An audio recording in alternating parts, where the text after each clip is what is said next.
Your microphone's off, Simon. Right, we'll start again. Good morning. Morning, members of the Commission, officers and Cabinet members joining us today. Welcome to today's meeting of the Scrutiny Commission. As usual, this meeting is being broadcast live by the County Council's website and will also be available for viewing after the meeting.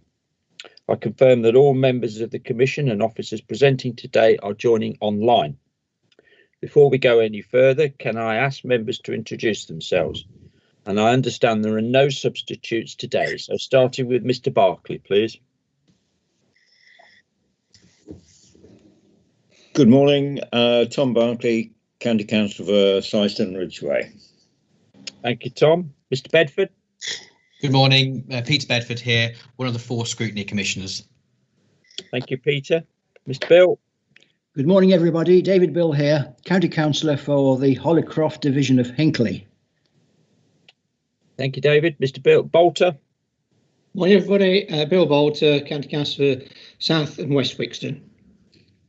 Thank you, Bill. Dr. Einan.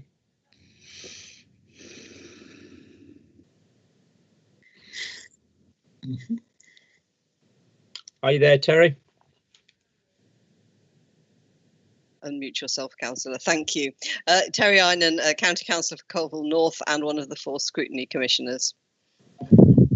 Thank you, Terry. Dr. Feltham. Yeah, Kevin Feltham here, County Councillor for the Gartree Division and Chairman of the Health Overview Scrutiny Committee. Thank you, Kevin. Mrs. Fryer. Thank you. Good morning. Hilary Fryer, County Councillor for Quorn Barrow and Chairman of Children and Families Overview and Scrutiny Commission. Thank you, Hilary. Mr. Harrison.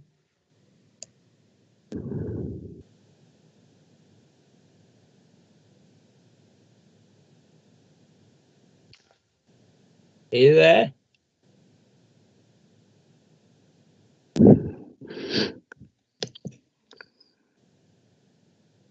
Good morning, Chair. Apologies for that. Good morning, Chairman. Dan Harrison here, County Councillor for Ibstock and Appleby. Thank you, Dan. Mrs. Page. Good morning, everybody. Rosita Page here, County Councillor for the Lutterworth Division, one of the 4 Scrutiny Commissioners and Vice Chairman to this committee. Thank you. Thank you, Rosita. Mr. Pearson. You there, Alan?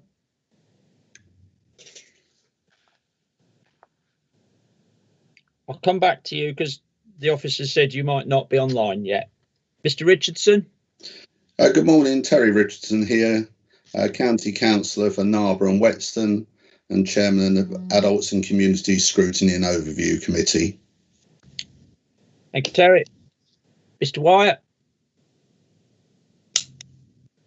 Morning, Chairman, County Councillor Michael Wyatt for the Colville South Division. Thank you, Michael. Right, I'll just go back and see if Alan Pearson's able to join us. No, don't think he's there at the moment. Okay, as is usual, before we begin, can I remind officers and members to mute their microphones until they wish or are invited to speak? And if you're able to use your video camera, to please turn that on for the duration of the meeting. If members and officers wish to speak, please ensure you use the raise your hand function. Use that, not the chat facility, please. Members will note that it was thought that this meeting would run into the afternoon. However, the number of items on the agenda has reduced, so we're aiming to complete the meeting by 1 o'clock. I would advise members that in consultation with the leader of the council, it has been agreed that there will be a private briefing session this afternoon, where the leader will update us on the paper that's going to be considered by the Cabinet concerning devolution. Members will receive a meeting invite in their diary, and this will be used for that purpose. If we do run on past 1 o'clock, we'll make a decision on how long to break for, but we'll ensure members get a break before the informal session this afternoon. I've also agreed with the leader that individual members of the council should be able to make written representations and comments directly to the cabinet, and the leader has agreed that the cabinet would take any such comments into consideration when coming to a decision. That's in relation to the devolution report, because that's not formally on the agenda today. Okay, so moving on to this morning's agenda. Item 1, question time. I have not received any questions for this meeting. Item 2, questions asked under Standing Order 7.3 and 7.5. There aren't any. To advise of any items to be taken as urgent elsewhere on the agenda. There are no urgent items today. Declarations of interest in respect of items on the agenda. Now, I'm assuming that all members that are double-hatted members or even triple with parishes wish to declare non-prejudicial interest. We'll just take that as read, as is usual. Are there any other interests members need to declare? No. Declarations of the party whip. Are there any of those? No. Thank you. Item 6, presentation of petitions under Standing Order 35. There are no petitions today. So that takes us to the first item on the agenda today, the medium-term financial strategy. This is a report that we've been expecting for some time. Members will have received the supplementary agenda pack, which included a copy of the report, which is going to be considered by the Cabinet this Friday. The Commission's comments will therefore be reported to that meeting. Joined this morning by Chris Tambini, the Director of Corporate Resources, who will introduce the item, along with Declan Keenan, the Assistant Director. The lead member, Byron Rhodes, is also attending for this item. Can I check that Chris, Declan and Byron Rhodes are with us? Yeah, Chris, I'm with you, yeah. Yeah, with you, okay. Declan? Yes, Chair, I'm here. Thank you. Right, so we'll go into this report, and I think that Chris is going to introduce it, and then we'll take any comments from Byron, then we'll open it up for discussion. What we're proposing to do is okay, Simon, is for Declan to run through a kind of a presentation that pulls out the key issues. I'll make a few comments, and then Byron can make a few comments after that. If that's okay? Absolutely, yes, please, yeah. Continue. Yeah, Declan, do you want to put up the presentation? And okay, I'll just dig that out. So this is just the presentation that was taken to the all-member briefing last week. I'll find it.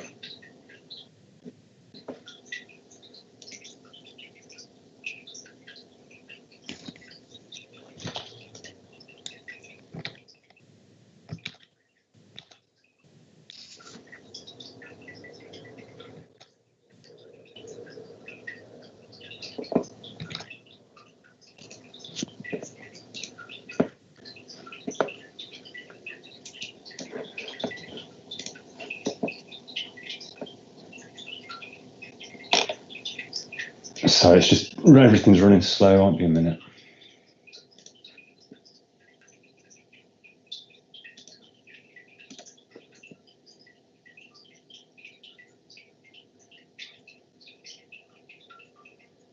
Sounds like someone's got a dripping tap.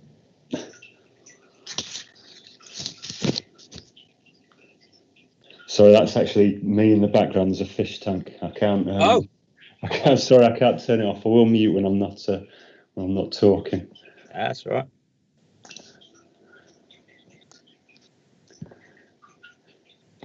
Like Sherlock Holmes.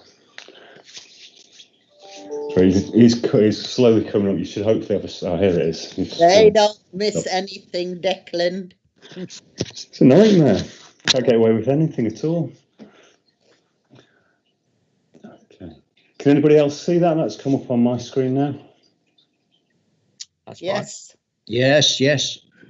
Okay, I'll go just in line with the fact that we sort of hopefully sort of most members have seen this. I'll go through a reasonable sort of pace. So it's just the cabinet report really just breaks into sort of three key areas: the financial position we're facing at the moment, the review that we did of the capital programme, obviously to help with that financial position, and the approach for the MTFS over the autumn and early next year as well. So in terms of the financial pressure estimate, this is just sort of showing the returns that we've put into government over the sort of basically since April. And then wanted to flag this up for two reasons, really. One to kind of show there is a bit of a kind of disconnect between what we report to government and what our local position is, and it's basically because government have created a bit of an accounting exercise out of this rather than kind of what's meaningful. And the second one is just because it's quite neat, you can sort of see the change in kind of our position, which moves around a little bit, but is gradually on that kind of improvement sort of pattern. So the reason that sort of that top blue line, which is the total figure excluding any income whatsoever, is going up, is obviously two reasons. We've got kind of the pressures we have locally, but you've also got a sort of a heap of things that government have asked us to do. The infection control fund, which is basically money just passed to us that we passed on to care homes and home care providers. You've got things like test and trace money, where again it's gone to Mike Sands and his public health team to sort of do specific bits of work. But they're kind of the more requests as opposed to kind of a pressure on our services at work. So government's just asking us to put everything, including the kitchen sink, in there. So it's a big number, which is an interesting number. It's getting on for £90 million now, and that doesn't include all the money that's gone.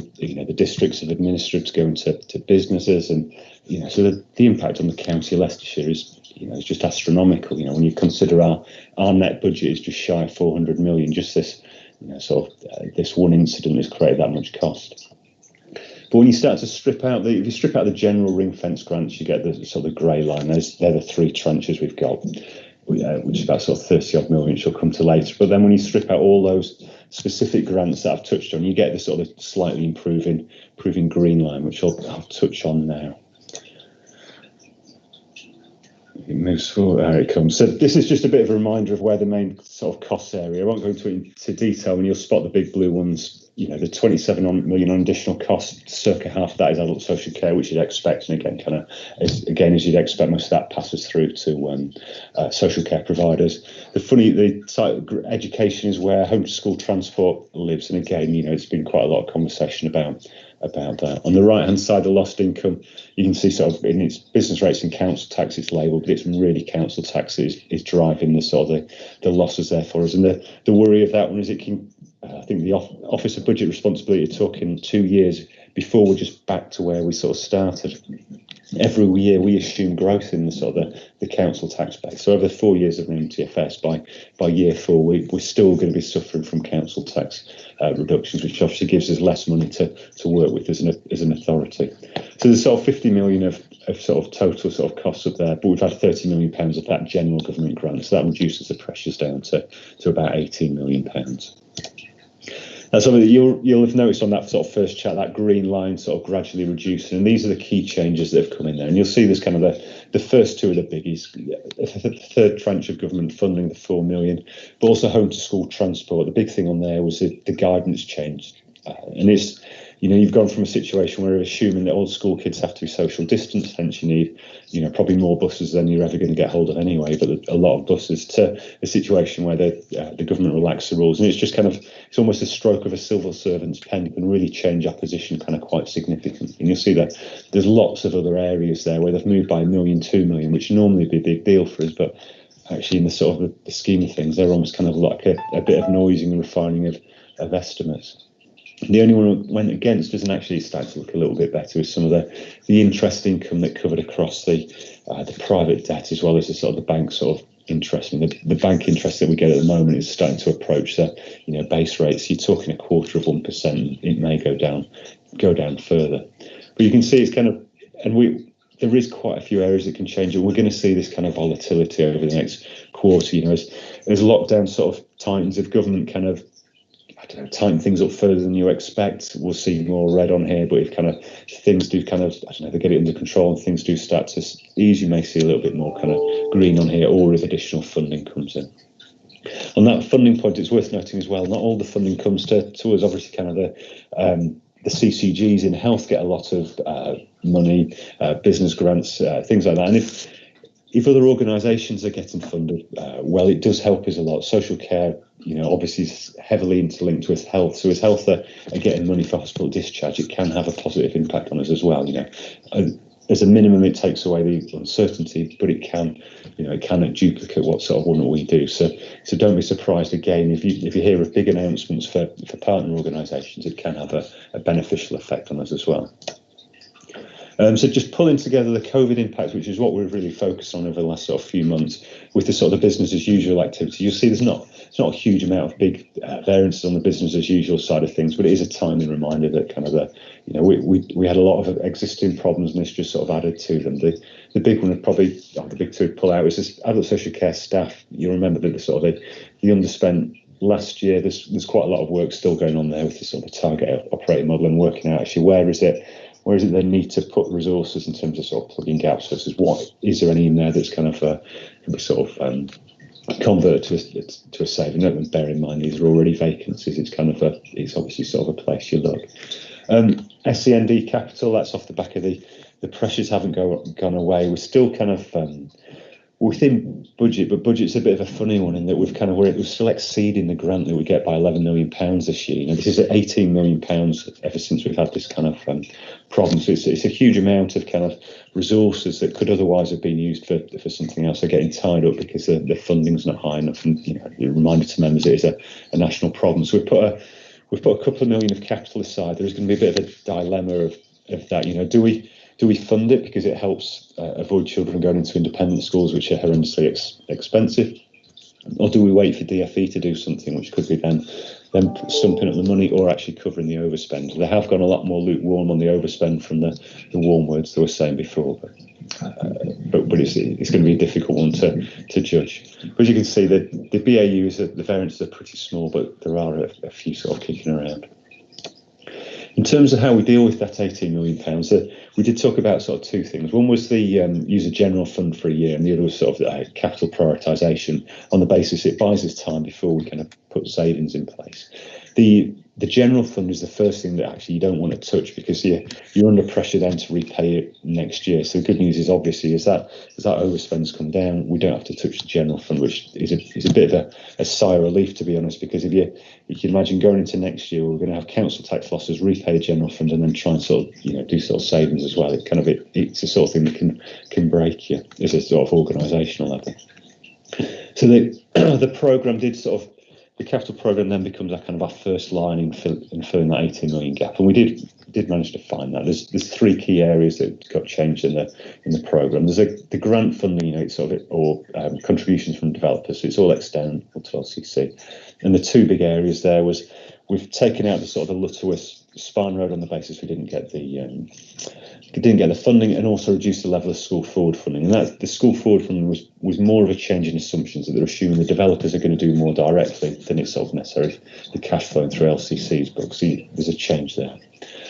The internal cash balance, as members will remember, in the MTFS there was over £200 million of just utilising sort of our balance sheet, as it were, to fund infrastructure in advance of developer contributions coming in.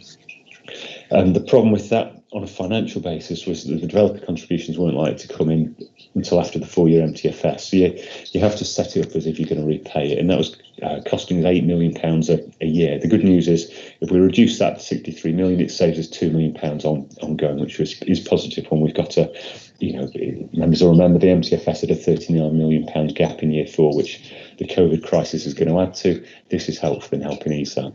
But the one that we were really looking for was to be able to reduce the revenue funding to release this underspend. And we found the £19 million, and it was a mixture of things. So the main one was the record office at £10 million. Now the intention is still to do the record office, but obviously with County Hall, it's not even quarter full at the moment. Property are looking at whether we can utilise the existing building footprint as opposed to building out and make it cheaper. So the record office is one of those. It's come out and it'll come back in again, and I'll explain where the money will come from when it comes back in. E&T was the next one. We members again will remember that bridge has sort of come up a few times as kind of an expensive but sort of high priority projects, and the assumptions before was that it'd get funded directly by the capital programme, but the government has released a lot more funding into highways. The challenge fund money that normally is on a bid basis, they're just sort of basically shared it up once authorities would benefit from, and there's also a lot more pothole money. So with a bit of sort of substitution and over a few year period, the department can sort of fund the ZOC project, but still put extra money into potholes and other essential maintenance as well. And the future developments is a pot of money. We had £60 million at the time in the MTFS, and this was a basis of there was a long list of ideas and schemes the departments were looking to do, and this was just a notional estimate of how many of those we thought would come to fruition. We've reduced that down to £50 million. We've just tightened up on that on the basis it's easier to take sort of rough ideas off people rather than sort of firm schemes. And this is where the record office had come out that sort of £50 million when it does come back in. So it has tightened up there. We need to make sure that we follow through with this as part of the MTFS refresh.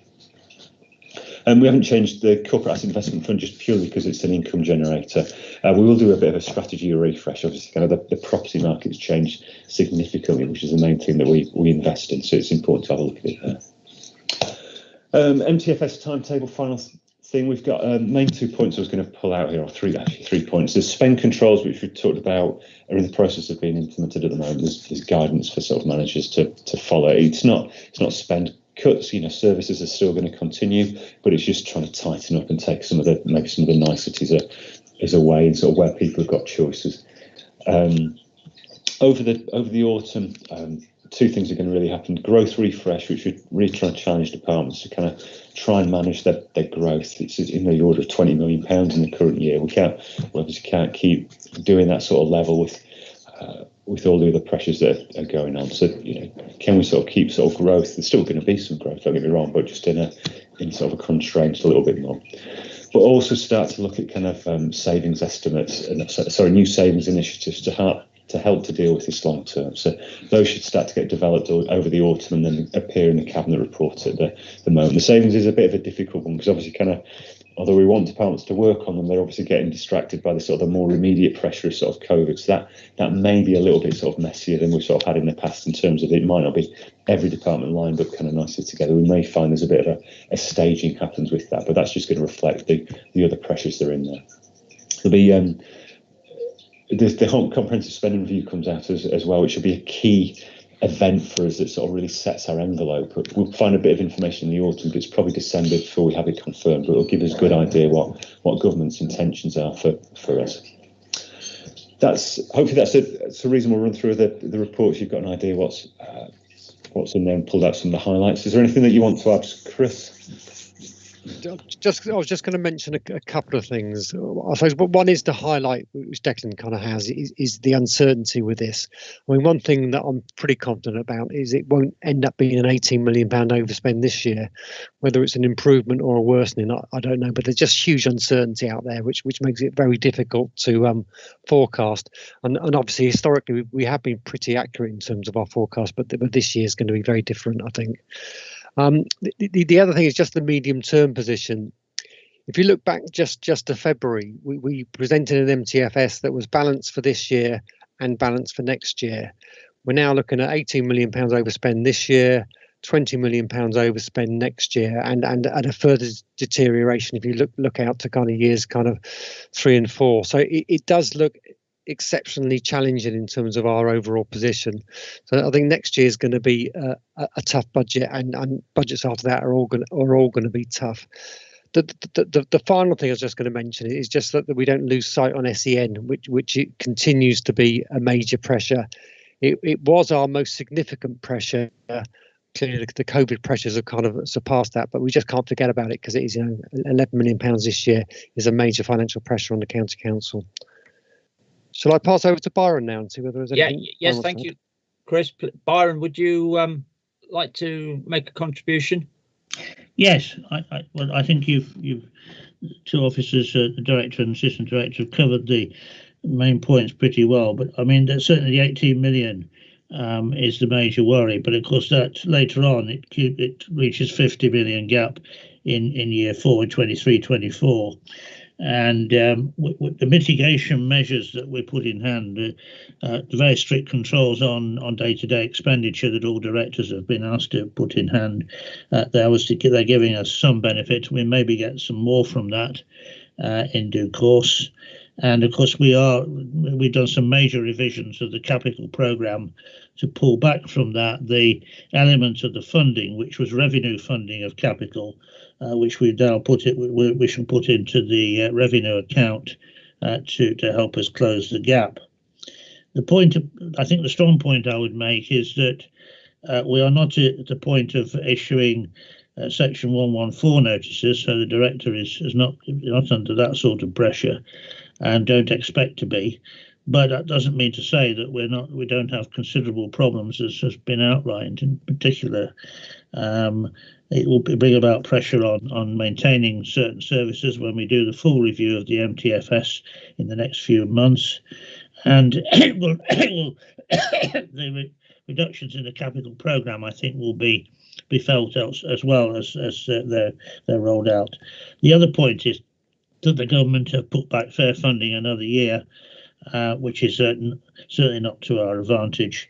So it's not good news, but it's not absolutely desperate. It's something which we have the capability of coping with, albeit with some difficulty and a considerable pressure on services and considerable pressure on our staff as well. Okay, right.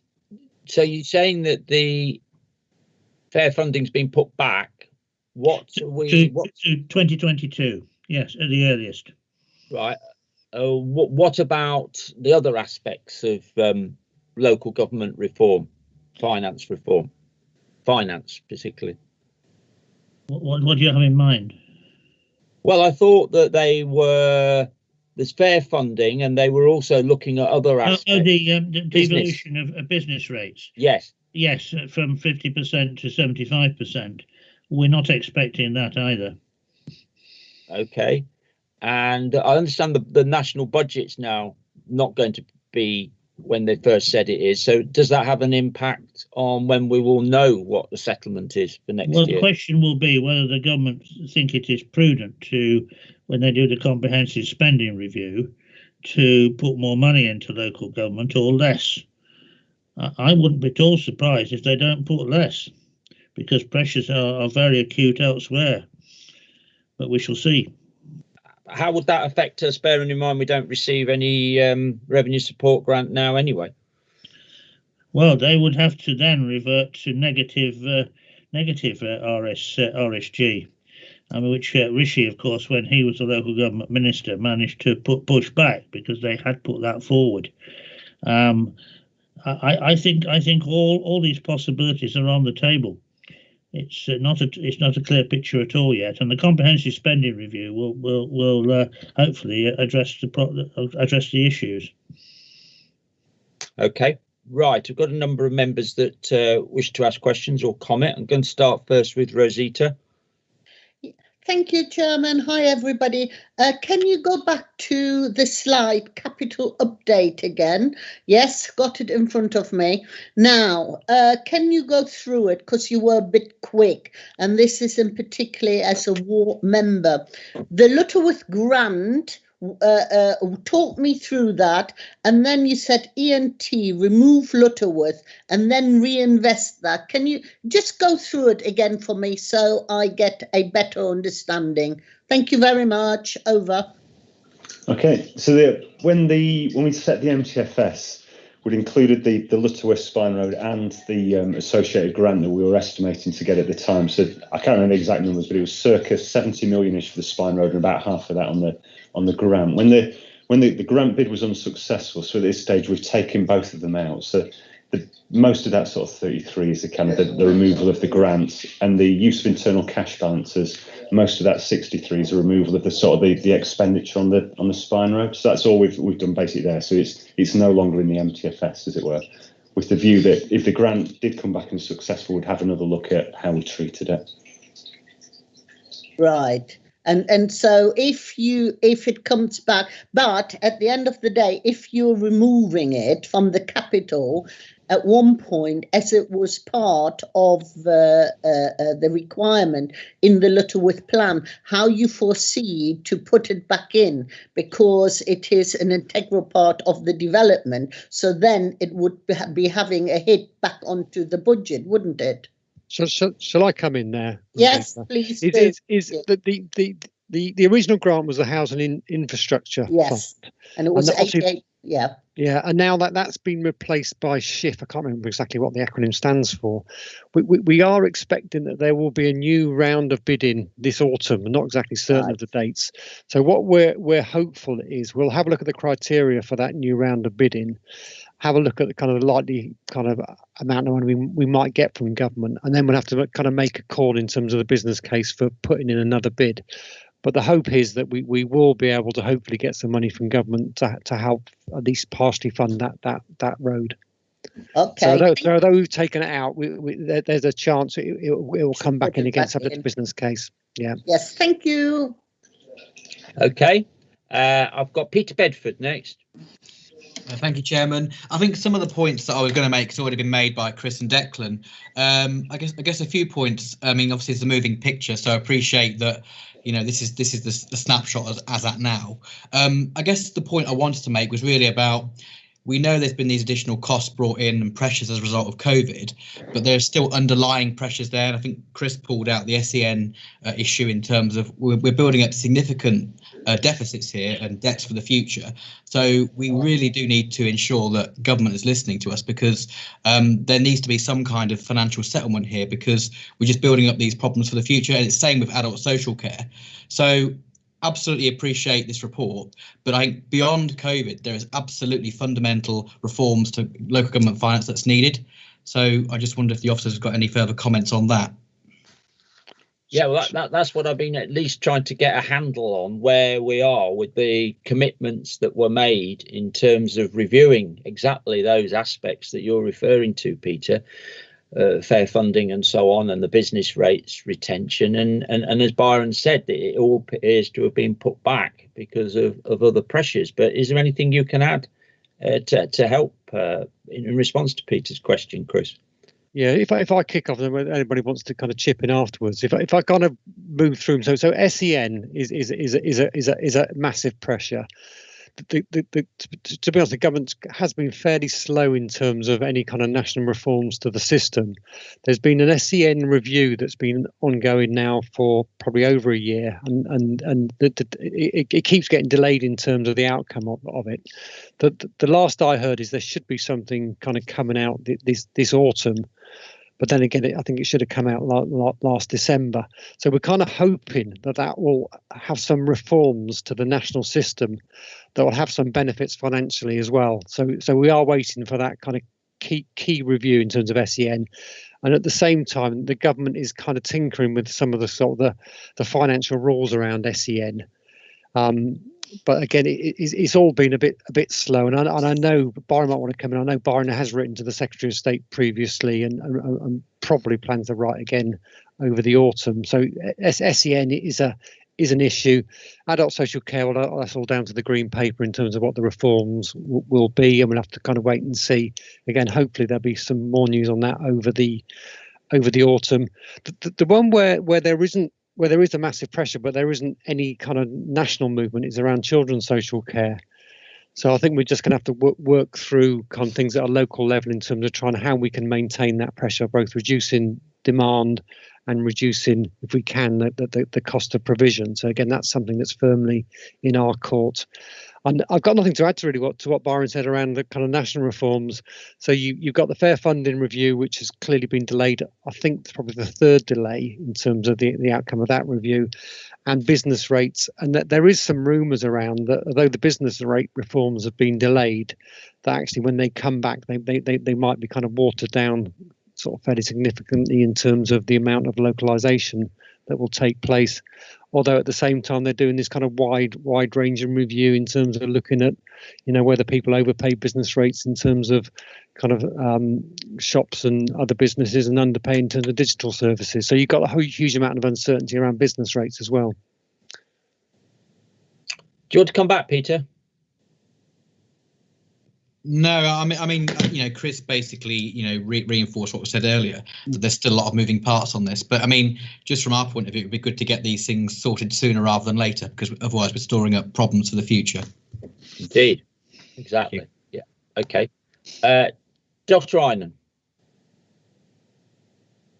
Thank you, Chair. And clearly there's a lot of work gone into trying to rejig this budget in the face of considerable pressures, and well done to Chris and to Declan for this work. I can understand some of the things that seem to be have been changed in the capital programme, and they seem eminently sensible. Obviously the Lutterworth Spine Road not getting the grant changes that considerably. The current way that we are using our accommodation, the record obviously needs another look-see. The one I really didn't get my head around, though, is on page 11, paragraph 49, the school forward funding, which you obviously mentioned on this slide.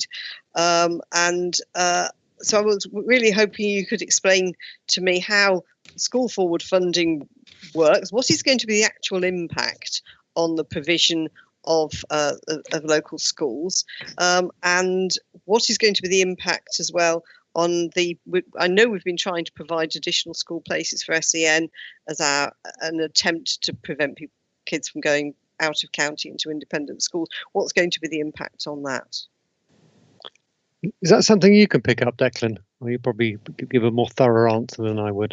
Yeah, I can do. Yeah. So when we did the MTFS, we just asked the departments to make sure kind of I suppose it was complete over the 4-year period. Anything that needed to be built was included in there. So one of the areas we did with sort of children was that sort of disconnect between the kind of the timing of developments and schools, just as we've talked about with the Lutterworth sort of Spine Road.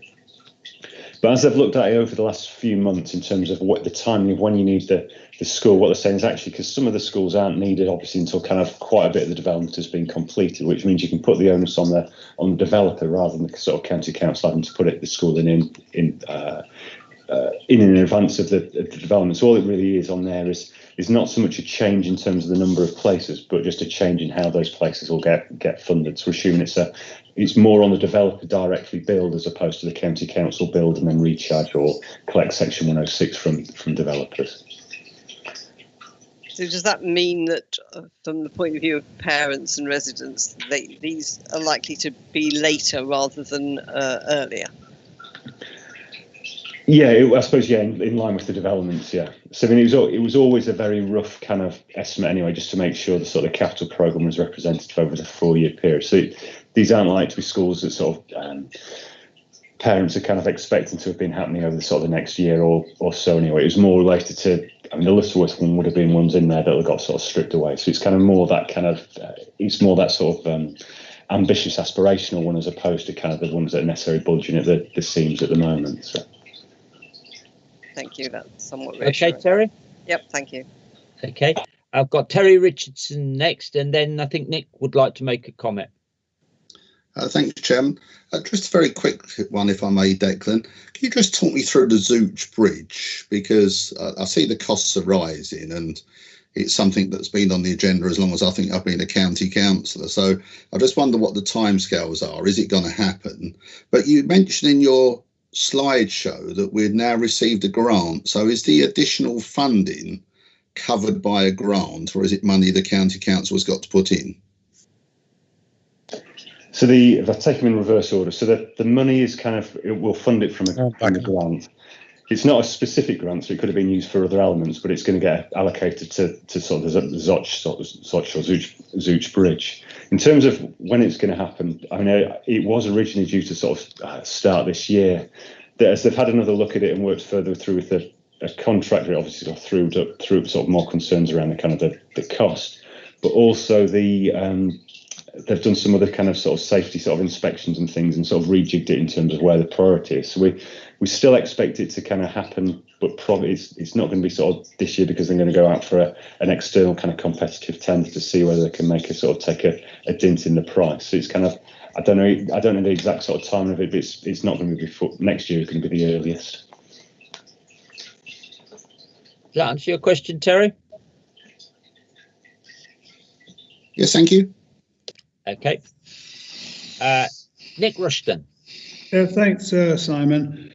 As you know, I serve on the LGA exec and I'm the deputy leader of the CCN. So there was some discussion last week around fair funding, and they don't seem particularly hopeful that fair funding is going to be dealt with very, very quickly because of the other problems the government's got.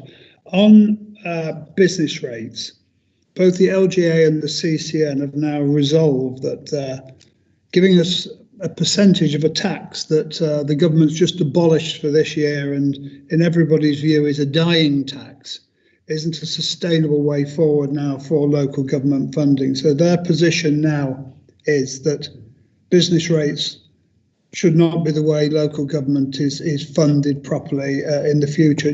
Just imagine if we'd got all business rates this year, for instance, and we're relying on it, and then suddenly the government abolishes everybody paying it for a year.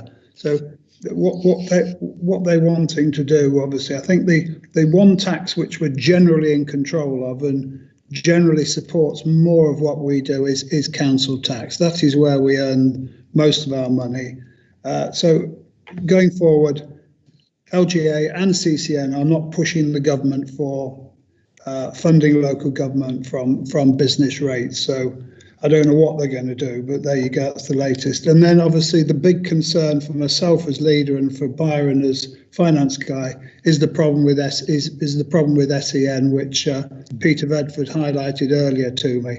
It's a huge number and getting huger with no commitment from the government to fund it. We don't want that sat on our books in perpetuity because it's just costly. That was about it, Simon. Thank you. Okay, thanks for that. I think that's an important issue you've raised regarding the future of business rates, that if the pot is just going to get smaller or even not have to be paid going forward, then what is the point of devolving it? Because it's just going to make matters worse for local government as a whole. But I don't think council tax could ever be the sole bearing in mind what I said earlier, we don't get any revenue support grant. Surely it couldn't be the sole way in which this council gets its income, because the increase would have to be horrendous to replace the other forms. I think the thing we need to concentrate on is the fact that business rates and money coming from business rates isn't sustainable. People refer to it as a dying tax. They have got to do something with it. When Amazon, for instance, pay a little tiny percentage for a huge turnover, and little shops on market streets are still paying, like 40% of their rental value. Something has got to be done, I think, with business rates for the future. It's not sustainable. It is a dying tax, and what we don't want to do is hitch our pony to a tax that's dying. Indeed, absolutely. Right. Okay, thanks for that. I've got Alan Pearson next. Just saying I'm back. Forgive me, just network problems. So I thought I'd let you know. Thank you. Okay, just let us know you're here. Okay, thanks very much. Now, I'm not seeing there are any other members that wish to ask any questions on this. Do you just want to remind us, Declan, of the way forward now in terms of how this gets picked up? Yeah, that's right, the timetable. I mean, what work is being done then? What more can you tell us about the work being done to investigate new savings? I know Byron had said previously that he'd be having another one of his star chambers with each director. But I mean, can you give us an idea of what areas are being looked at, what directors are being asked to consider in terms of the volume of savings? Is it across the board? Are there going to be any areas protected like we have in the past in relation to children's social services? So at the moment it's at the stage of I suppose a general request to each of the departmental directors to go back and look at look at sort of savings levels. So at the moment there's nothing formed, but there's the areas that they're starting on are the areas you'd expect. So for adult social care, it's already got the Newton Europe sort of target operating model program in place. So it's looking at what can they do with that to sort of maximise the areas you're already already working with, as opposed to necessarily sort of cranking something up brand new. We've also got Newton Europe have come in to work with sort of children's social care, which is probably going to focus around the sort of the demand reduction rather than necessary kind of cuts to existing existing services. But obviously, when you've got demand at the level that we do in the MTFS, to us, a reduction in growth is as good as a sort of a brand new savings. So, we're kind of comfortable with that. But it kind of gives you an idea that the aim isn't to sort of protect any areas at the moment, but it might just be how they actually go about doing the savings in that area. And obviously and probably an area like public health that's under a lot of pressure at the moment with the sort of COVID crisis, you wouldn't particularly expect them to be coming forward with any areas like that. And so there may be this is what I was sort of referring to before, there may be a bit of a sort of a staging of when people start to look at things. So there's no kind of defined areas, there's no kind of particular restrictions, but there's an awful lot of kind of just trying to build on what we're already doing initially. Workplace is another good example. We did have a small saving in there. We're now looking at getting out of more property. So again, it's kind of taking an existing project and just seeing what more you can do with it. There's a bit of work as well around sort of productivity, which we've kind of danced with a little bit, never really sort of nailed, just obviously kind of with sort of the increase in home working, does that give the opportunity to sort of almost do more through the kind of the electronic kind of tools as well? But that tends to be a bit of a sort of a slow burner. People talk about it, quite a bit, but it can be quite hard to land. So there's a range of savings. It's still at sort of early development type stage, and it's that sort of the review proposals with lead members will probably be in that sort of star chambers kind of format where kind of the lead members, the directors kind of talk through with sort of Byron and maybe other sort of senior members as well as sort of cabinet about sort of the proposals that are coming forward. So we can then sort of include them in the December report, which will be the first time that they go public. Okay. And presumably this process is just getting harder and harder because the low-hanging fruit is long gone, and it's just really now getting more and more, you're having to presumably look at statutory services, but the way in which they are delivered. No, I think that's right. It's that way in which they're delivered. I mean, to be honest, it surprised us a bit when sort of Newton came into adults at the sort of they've obviously got sort of a level of expertise, and people did have to work sort of very hard on it, but it wasn't the same kind of angst and difficulty we would sort of expect if you were going to take £6 million out of adult social care. So in some ways, that kind of, if we can still kind of get sort of fresh ideas in that mean people do things in a genuinely different way that improves on, it does seem to unlock another kind of little stream of savings. But I wouldn't disagree. There is a lot of areas where we've had a sort of had a go at already, and you're into sort of trimming and tidying up where there's been bits of changes. But I don't know, I think we're kind of fairly hopeful of sort of the Newton working kind of children's, and maybe there's other areas like that as well that we can start to uncover. Okay, thanks for that. Sorry, I missed Tom Barclay. I'm sorry, Tom. You did have your hand up. Please ask your question. Thank you, Simon. It's not really a question, it's more a comment. I mean, we've got £118 million worth of deficit forecast over the next 4 years. I think it's really pleasing to see the projected deficit for this year coming down by moving discretionary funding of the capital programme. It's I think the officers are very, very aware of what is going on. I think the comments that have been made are quite obvious. Special educational needs, adult social care. Look, it's simple. We either increase income or reduce expenditure, or realign the way we do things to reduce expenditure. Very difficult to see that we can do, with all the uncertainties they are. I think predicting is incredibly difficult, and I think the fact that we've been fairly close to what we predicted is quite remarkable, almost miraculous. I just emphasise again, there are so many uncertainties going forward that I think we all, it's under constant review and really difficult. And just congratulate the officers for what they've done. I think the bit about business rates, and we can't rely on that being there, it is unfair. It needs reforming, and I think the whole of local government finance will come under review. And I suppose in the greater plan of things, probably the whole budget of Leicestershire County Council in terms of the national debt and everything is quite small. But all I can say is at our level, we do need some more help from central government. There's no question about it. The funds that are used for adult social care and special educational need is not something we can cope with when there's a limit on the amount we can raise council tax. And I'm very pleased with what the information we're getting coming forward, and I think the efforts that are made are admirable. And that's all. No, thank you for that. I think we'd agree with much of what you said. Just on the issue of, you were saying reduce expenditure. Chris, just remind us how much we have reduced the county councils, the savings that we've made since austerity began in 2010. I think it's in the region of over 200 million since 2010. It's in that order. It's a very big figure.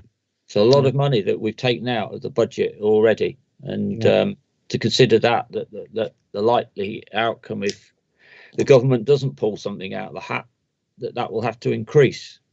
And I think we all know we are absolutely scraping the barrel now to find these savings. Okay, Dan Harrison. Yeah, thank you, Chairman. I'd like to start off heaping praise on Brian and Chris and Declan, because their task is really absolutely formidable.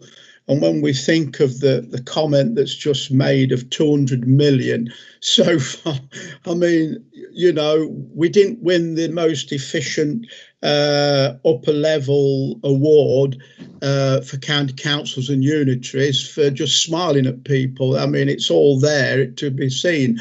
My concern is that I'd like to be, as a committee, kept updated with these manoeuvres where we are, because obviously I feel concerned for where we are. It is serious and it's very, very difficult. I know we're going to be putting all our energies in going forward, which we must do, but I feel pleased that we've had this chance today to have this reflection in a way that we've been able to do it. And I would like to think that this could be something that could happen again, probably in whatever time period the team think it's appropriate, just so we've got a good feel all the time. It's not trying to make ourselves feel well, but we want to know, I particularly would love to know the nuts and bolts where we are and what efforts we can try to do in trying to help our situation. But anyway, hats off to the team, but don't take too big a bow, because you've got a heck of a job ahead of you. Thank you, Mr. Chairman. Thank you for those comments. So we pretty much have some aspect of finance on every agenda. We get the update reports on spending each part of the year for the tender. I think you'll be coming to the next meeting with that. Chris, is that right? But that's right. I mean, clearly we can add in any intelligence about the medium-term position into those reports. Things like the comprehensive spending review, the budget, and all those kinds of things. Yeah. So yeah. And then, of course, we have the main consideration of the budget meeting at our meeting in January, and that will continue to be the case. So I agree with you. We absolutely need to keep on top of this and keep, from a scrutiny point of view, keep informed with the situation. I haven't got any other members that are raising their hands, just checking. So I'm going to thank Declan and Chris and Byron for their contribution and coming this morning. It's not good news, but you've had to bring it, and the work is ongoing, and we look forward to seeing you back here in a few months when the outcome of what you've explained is going to happen next. You've got some proposals to bring back. Thank you for that. I'm now going to move on to the next item 8. Equally serious and far-reaching implications. Planning for the Future White Paper. Nick Thomas, the head of planning and historic and natural environment, is going to present this item. We're also joined by Tom Pennell, assistant chief executive, Sharon Wiggins, Strategic Planning Manager, and Declan Keenan is staying with us, Assistant Director of Corporate Resources. Now, the lead member for this area is Mr. Pendleton. The leader of the council is also staying for this item, and I believe the deputy leader, Mr. Payne, is also with us. So I think we better just go through and go do a check that everyone for this report is here. Nick, are you here? Yes, I'm here. Thank you, Chair. Tom Pennell? Yes, I am here, Chair. Sharon Riggins? Yes, I am here, Chair. Declan, we know is here. Trevor, are you here? I'm trying to unmute, but yes, I am.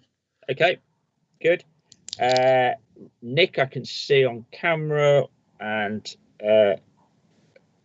yes, Blake, are you here? I am, Simon. Thank you. Thanks very much. Right, so without further ado, then we'll kick off with Nick Thomas, Head of Planning.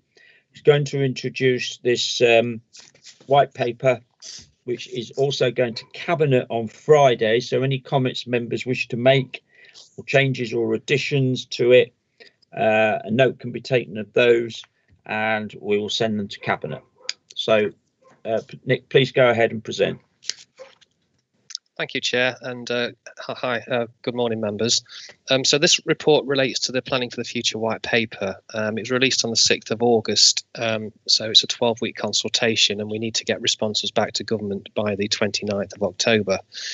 The white paper itself proposes some of the most significant changes, significant reform of the English planning system, I think, since the original Town and Country Planning Act came out in 1947. All aspects of the planning system are affected, and that includes strategic planning, the planning application process, Section 106, enforcement, environmental impact, and also the impact upon the environment itself. So it's very, very wide-reaching and significant.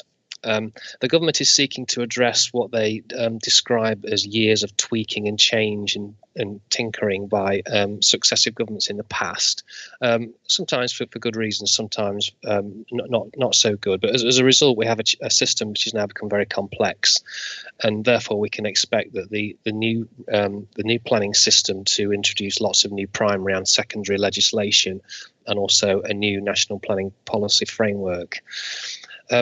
The intention is that we will end up with a system which is much more simple, more predictable, that decisions are more predictable as well. The inference is that we can expect fewer appeals against planning application decisions, fewer opportunities for people to raise objections, and fewer hoops for applicants to jump through before they're able to start development. So a whole raft of changes that we think will end up with, as I say, a much simpler and more streamlined planning system. As you would expect, a key driver for change is around the government's aspirations to build more homes. As well as changes proposed in this white paper, members will be possibly be aware that government is also consulting separately on over a shorter time frame, in fact, on additional changes to the planning policy regulations to the current system at the moment. And that separate consultation is not part of this report, but there are some overlapping issues, particularly around how housing need numbers are calculated, which need to be considered. So I'll just talk through some of the main changes then that's set out within the report. So the government's ambitions are set out in paragraph 6 of the report, and this contains a number of very positive statements of intent, particularly around promoting high quality development, much more community engagement, environmental protection, and also economic prosperity and additional house building. And as with any substantial reform of this type, the full extent and implications upon the county council will only become known when the detail emerges, and we can anticipate that will come forward over the coming months and years. The report sets out what changes are proposed, and these are structured in 3 pillars to correspond with the white paper, and a series of 26 questions have been set by government, and these are included along with a draft response at an appendix to the report. So in terms of the main changes then, so first of all, in terms of the strategic planning process, so the local plan process of the planning system. The intention is that rather than allocating sites for new developments of housing and employment, we'll end up with a zonal system, which is similar to how land is allocated in some other countries. And within that, we'll end up with 3 areas. So there'll be growth areas where automatic planning permission will be granted. We'll have renewal areas where there'll be a presumption in favour of development. And then we'll have protection areas, which we're assuming will be everything else that doesn't fall in with the other areas. So things like green belt and areas of outstanding natural beauty and those sorts of areas.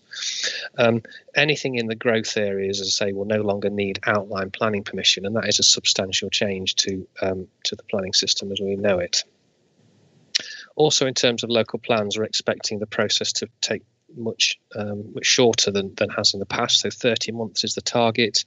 There'll be more public engagement, but that'll be much earlier in the process. So the engagement at the moment takes place at different stages of the local plan process, and then at the outline planning application, and then as the detail emerges under the new proposals, that will all be front loaded and will be part of the initial local plan stage. So we're anticipating that there will be only the one opportunity for communities to get involved on those big strategic developments, unlike at present, which is a significant change. The intention is that the existing duty to cooperate will be abolished. This is where we need to agree housing numbers and other cross-boundary issues with our partners from across the different authorities. But that will be abolished, and this raises concerns about how those strategic cross-boundary discussions and issues are going to be resolved. And it's not just about how land is allocated for development. It can be things like how green belt is released or how green wedge is released, or there's a whole raft of evidence-based documents about how we need to agree with our partners about how development will come forward. So all that will change, and we don't know how that will be replaced going forward. The intention is that government will tell us how many homes will need to be built in each district, and that takes account of any environmental constraints. And as I said before, these are set out in a separate consultation, which ends it's on the 1st of October, so just over 2 weeks. The proposals intend that all development management policies will be set nationally. So at the moment we set those as part of individual local plans. We can expect this to be part of a new updated national planning policy framework.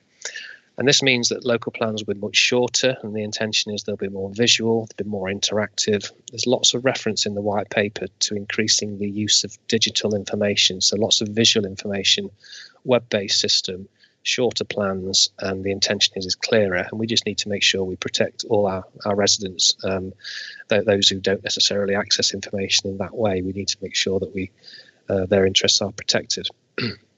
The white paper proposes to retain neighbourhood plans. That's been around for a number of years now, and the intention is to focus the content of those documents very much to reflect the new changes to the new local plan process. So again, zonal rather than individual allocations, I anticipate, will be what's contained. We can expect government to encourage local take-up, as they have done historically, but the format is the key change on neighbourhood plans.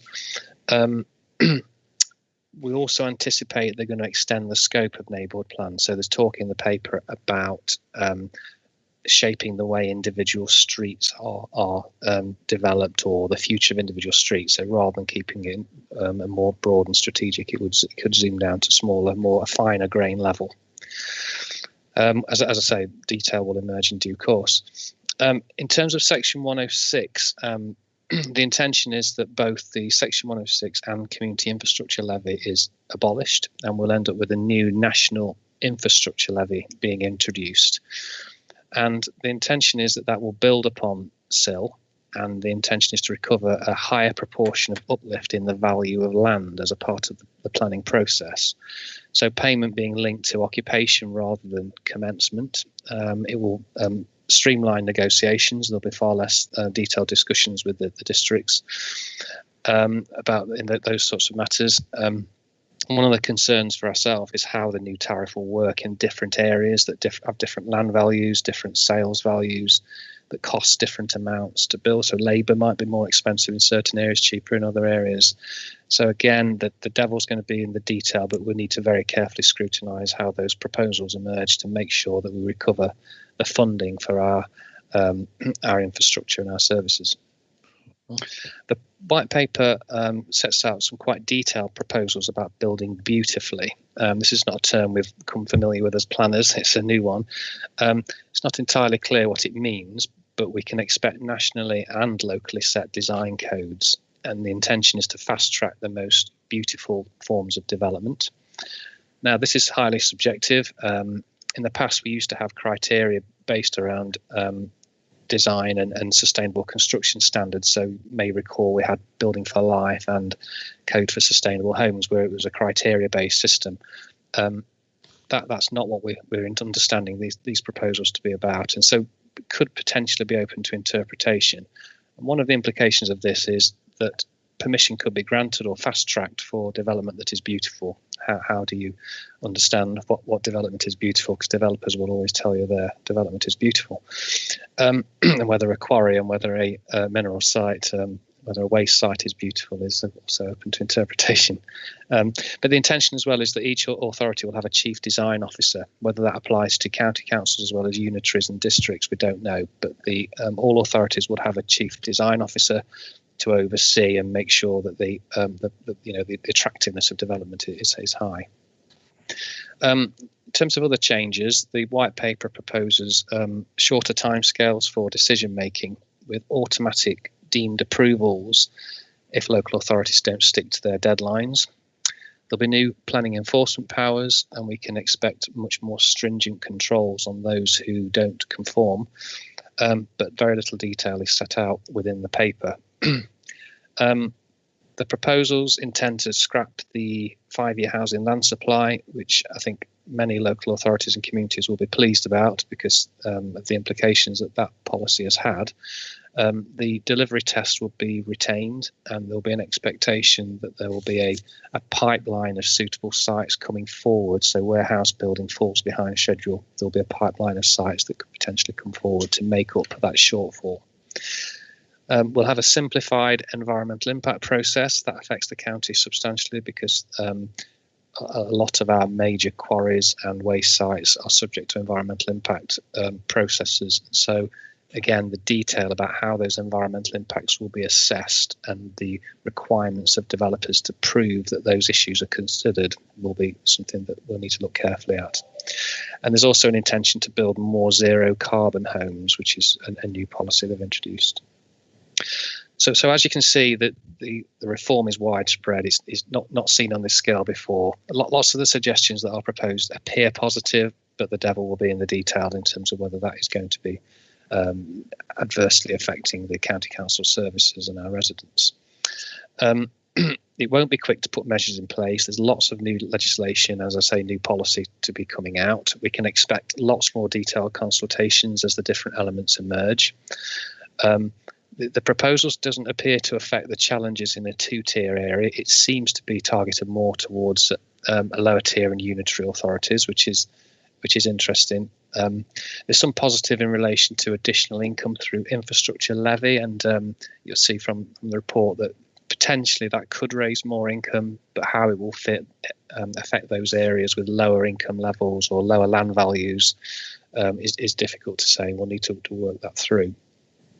There's nothing at all in the white paper about minerals and waste, and we would expect there to be similar zoning proposals for our quarries and our waste sites, but this is unclear and there's no detail in there, and nationally people have raised this quite considerably across the country, probably because that's to do with the paper's to do with housing delivery rather than the more functional aspects of planning.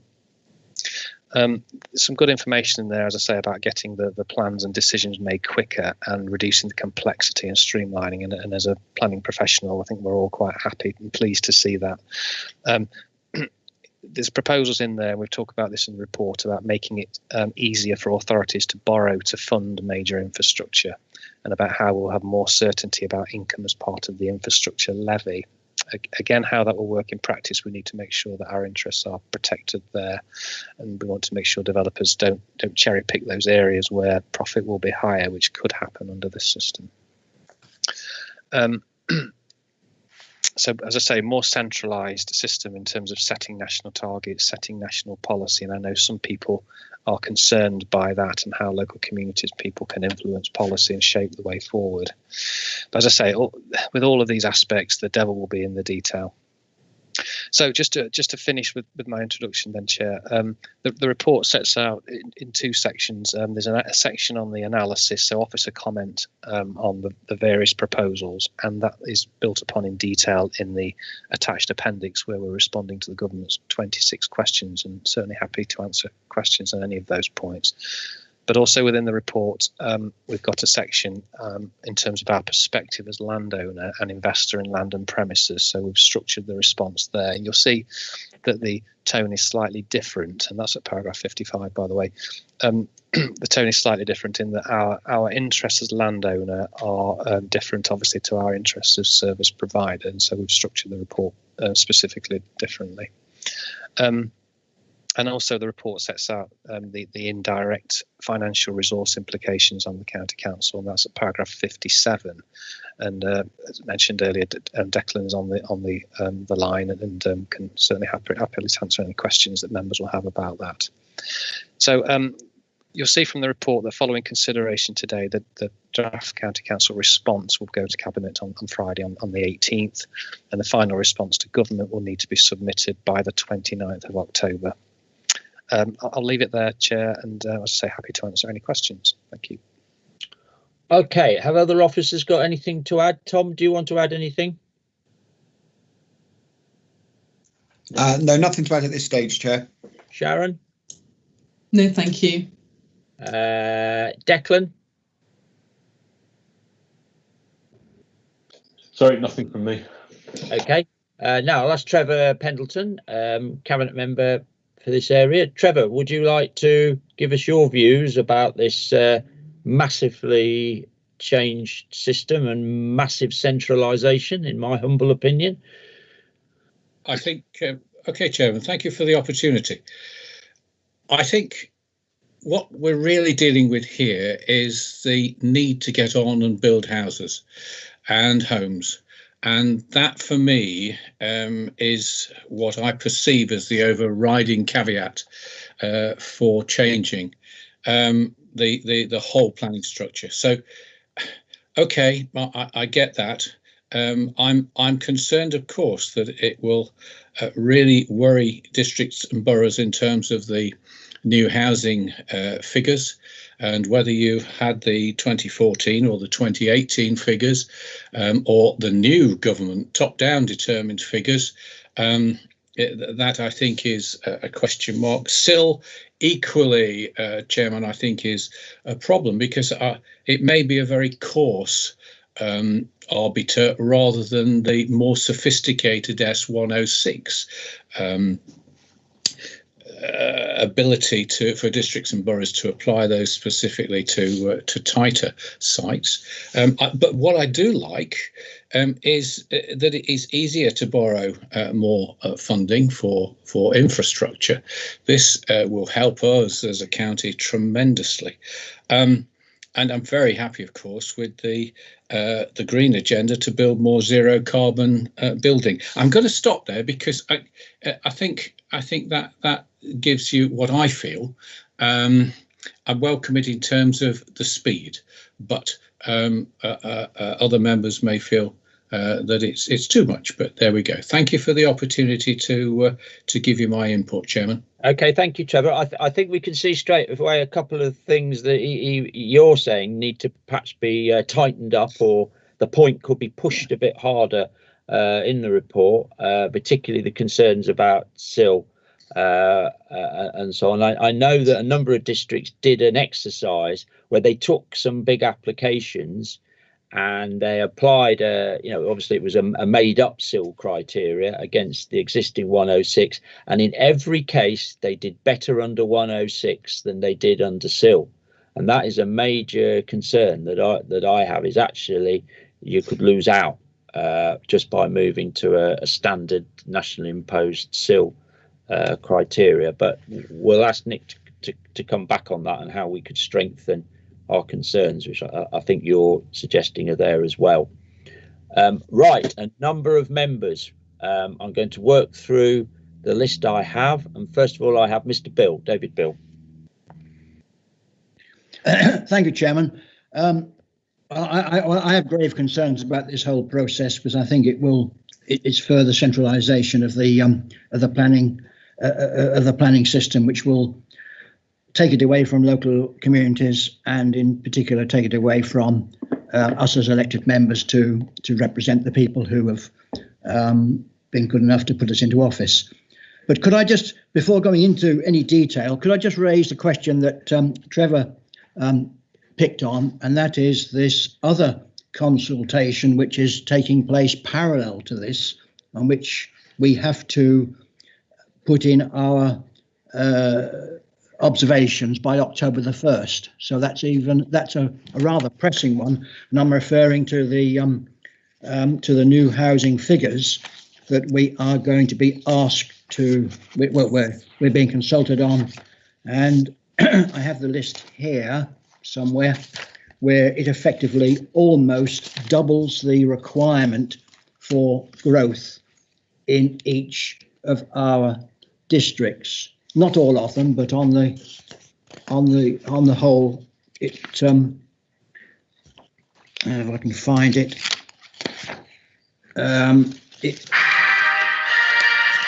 increases the requirement, the yearly requirement for housing for Leicestershire from something in the order of just over 4,000 to something in the order of just over 7,000, and this will have a massive impact on certain districts, and I think we really ought, as a county council, to respond to that. Could I ask whether there's going to be an opportunity today to go through these figures and make a response before I go any further? Okay, let's just check with the officers how they're proposing to deal with this related but separate consultation, and then I'll ask Trevor for a review in his role as chair of the MAG. Is MAG proposing any response on this, appreciating that time is short? So Nick, is there an officer response being prepared on this aspect? Thank you, Chair. I'll ask Tom in a moment, perhaps if he wants to comment. But yes, the intention is that an officer response will be prepared over the coming couple of weeks. I think the intention for not covering that as part of this report, first of all, it's more of a strategic paper that we're proposing today. So it's affecting the future of the planning system rather than the existing system, although I completely accept the points that Mr. Bill has raised. And we've got a much shorter time period as well on this. So the intention is that we will do that more technical analysis of the numbers and the implications of the changes being proposed, and also consider this at a sub-regional level, just in terms of with our colleagues from across the county and city, just to make sure those issues are covered and captured consistently. But yes, I think we share the concerns in terms of the numbers that are coming out, and it's very likely that a robust response will be going back by officers by the end of the month. Tom, did you just want to make any additional comments on that? Yes, perhaps just to say a couple of things. Clearly, we wanted to focus in today's report on those really radical changes to the future of the planning system.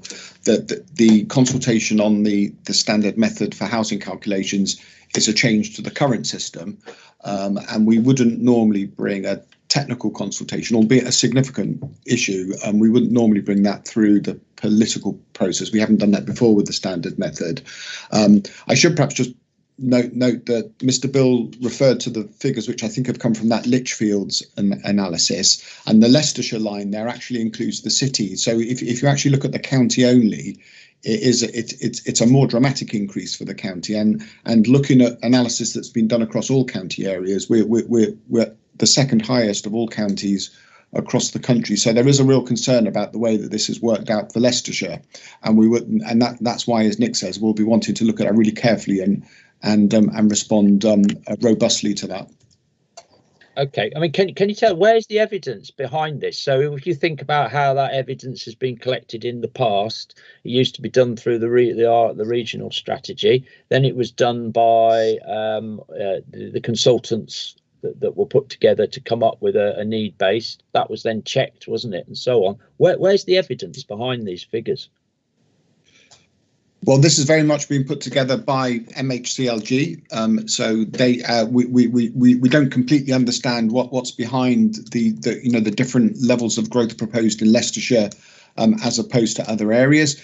So that's one of the things we'll want to get to the bottom of in the next few weeks. And as was mentioned, we've got a discussion with our colleagues in the other local authorities across Leicester and Leicestershire on Thursday. But it's possible that we've got a good housing delivery record. We might have been penalised for our successes in the past potentially. There may be a bit of trend-based growth in this, but clearly demographic factors, affordability factors are important considerations within the standard method. I mean, just looking at the figures across the country, they are quite a bit higher in the north and the Midlands than they are in the south. In fact, there's a big difference between what's proposed in the north and the Midlands and the south. Okay.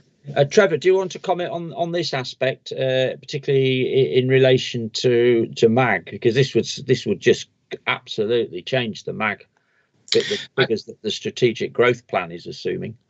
Yeah, thank you, Chairman.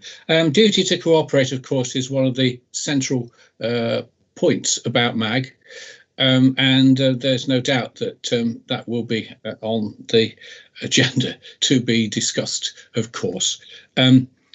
I have to say that I think we are being sort of penalised in a sense, if you look at it that way. But again, I've got to say that this is going to be housing build rates are actually market led.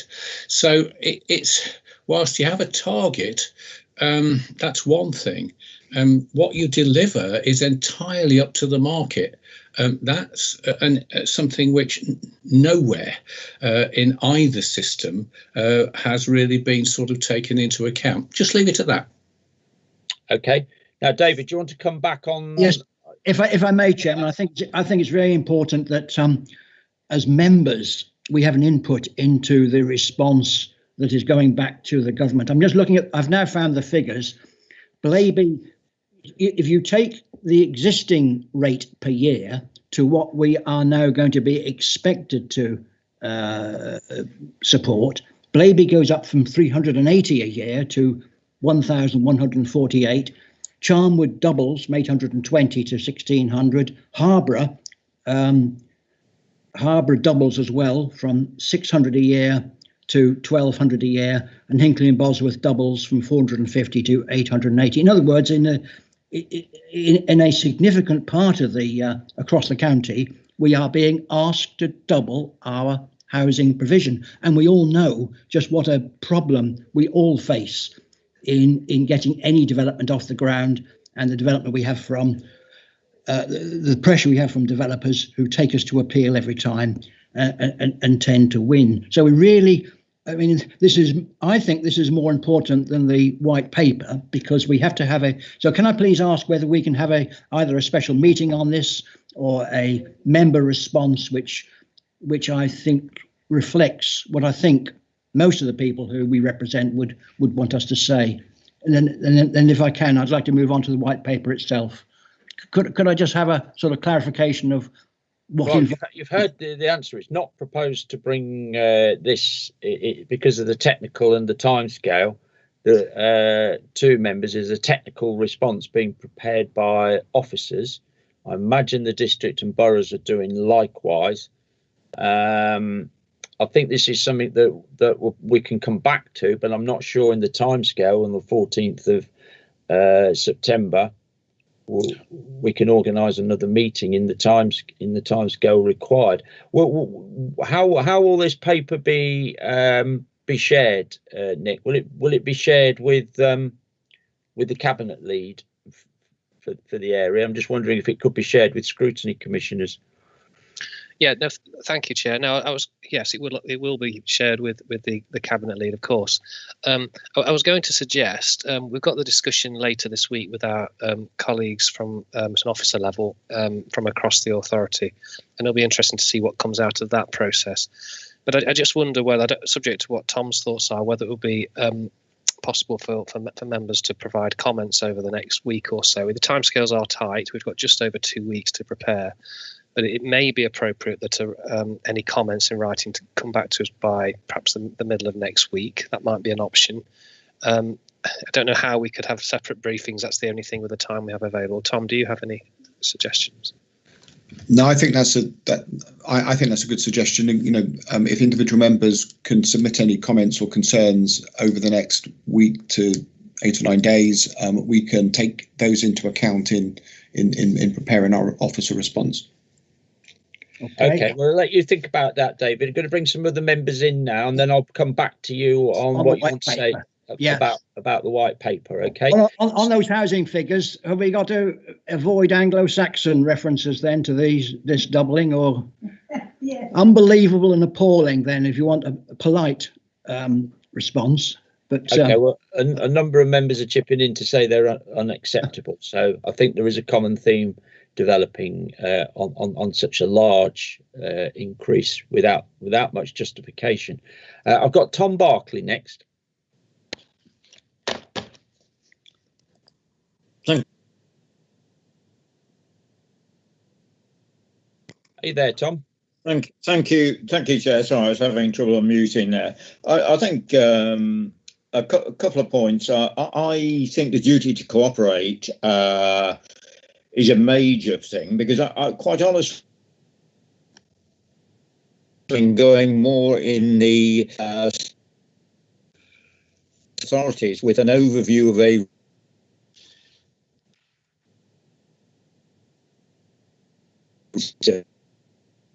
Tom, you're breaking up. I think you're probably having a bit of a problem with your connection. Internet. Okay. Do you want to try again? If not, what I'll do is I'll go on and then I'll come back to you.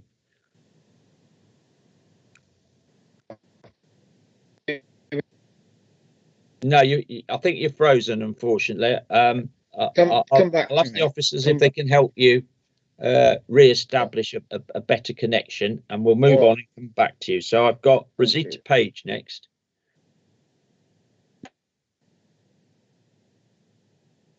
Just a minute. Thank you. Thank you very much, everybody. To me, the whole thing, I have to echo Councillor Bill's point, centralisation and very much too many housing figures. And I think we have to be very firm on this. But then, going back to Nick Thomas's point, in very many instances, he said the devil is in the detail. And I think that is a really, really salient point.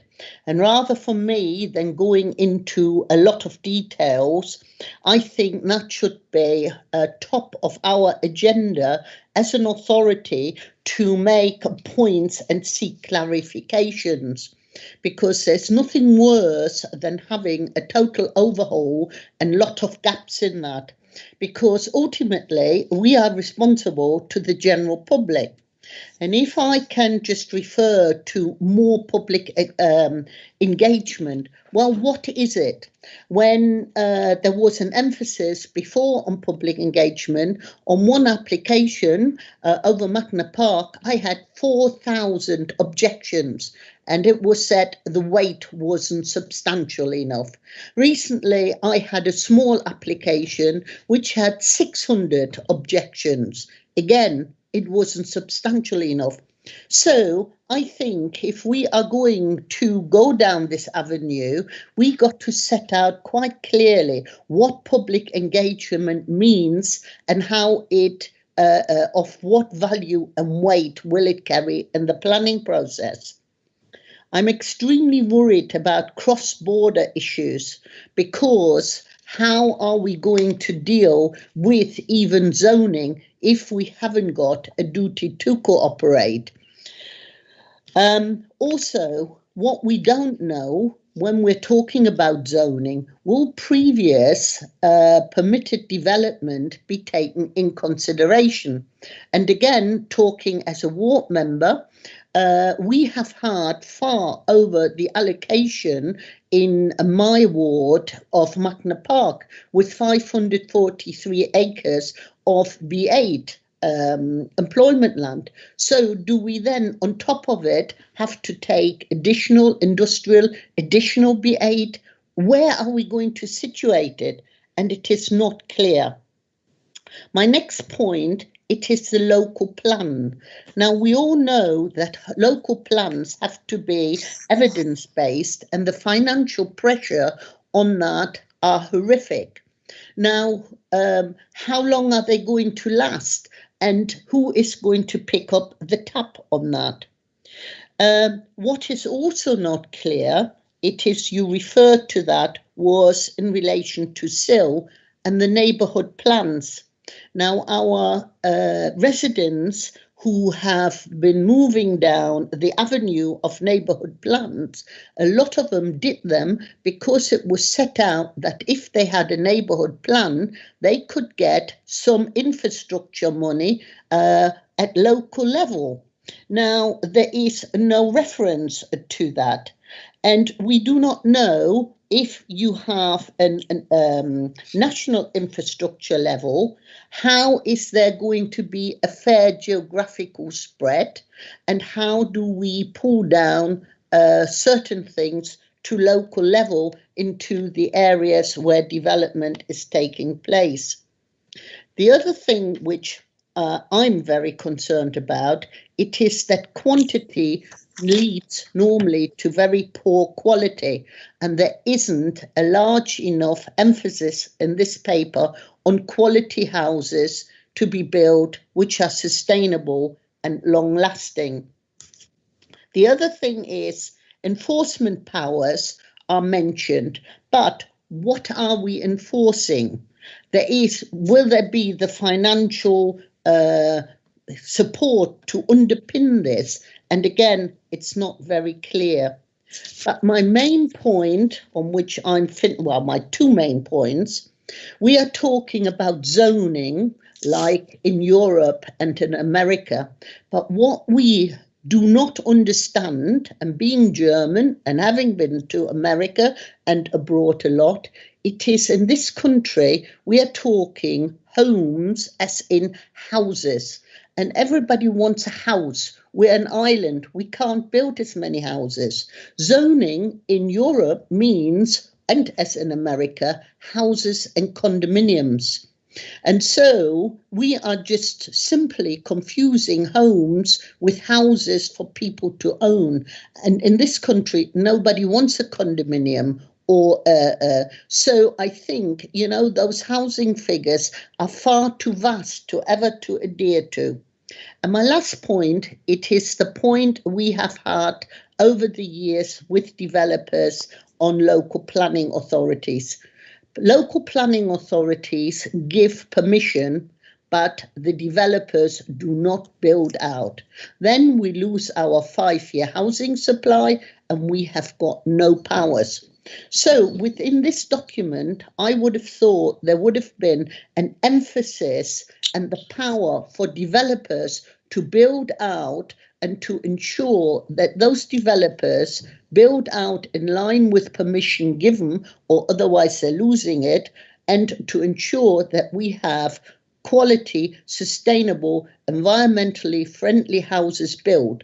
But unfortunately, developers, and we mustn't kid ourselves, will not build out because then houses become cheaper. And why would they want to build cheaper houses? Because then they lose their profit. So to me, this paper was written, and I really enjoyed this paper. I must congratulate you on the paper because it's covered all the angles. But to me, I think and I support the paper as such, but we need to focus on seeking more clarification and pushing, especially that we have got more details. And with that, over and out to other members. Thank you. Okay, well, I think you've made a number of good comments there that will have been picked up.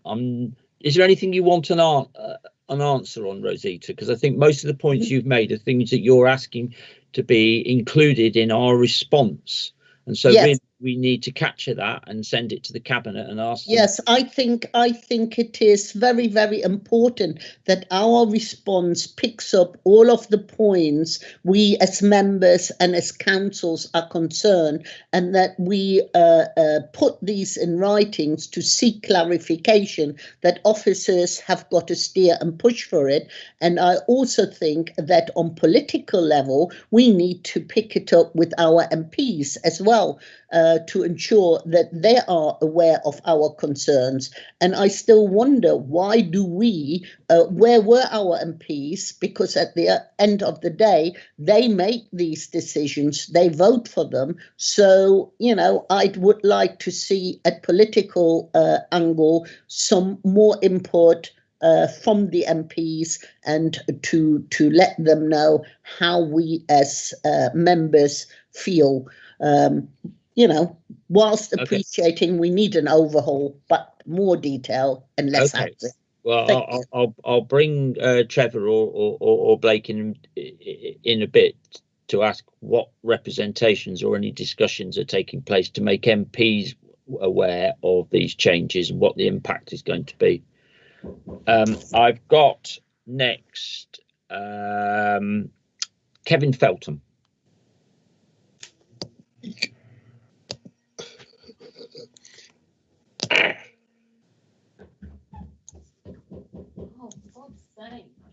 Are you there, Kevin? You're muted, I think. I keep unmuting. Very slow. How about that? Okay. I think we're there. After that 8th time, yes, unmuting seems to be a problem. Probably because there's so many people with their videos on, I think. Actually, taking up that last point, I know certainly 2 MPs, I think, in the across Leicestershire have objected strongly to the algorithm. Obviously, the algorithm's got a bad name these days with the A-level GCSE results as well. Neil O'Brien and Andrew Bridgen have both gone very heavily against the way that the numbers have been worked out. I would hope, therefore, that maybe they might abandon that particular way of doing it. The formula seems to be steered heavily. I think Tom mentioned it earlier, down to the south, elsewhere to, for at least for the housing at the moment, to be primarily across the Midlands, really, and in rural areas rather than city. I think the city figures are now way down for the targets. Don't agree with that, sorry. I think they can take more. Appreciate, cities are going to be empty. You're going to have no shops soon. You might as well fill the shops with people living in the houses. My own points, though, particularly were neighbourhood plans. I've become quite a champion of neighbourhood plans.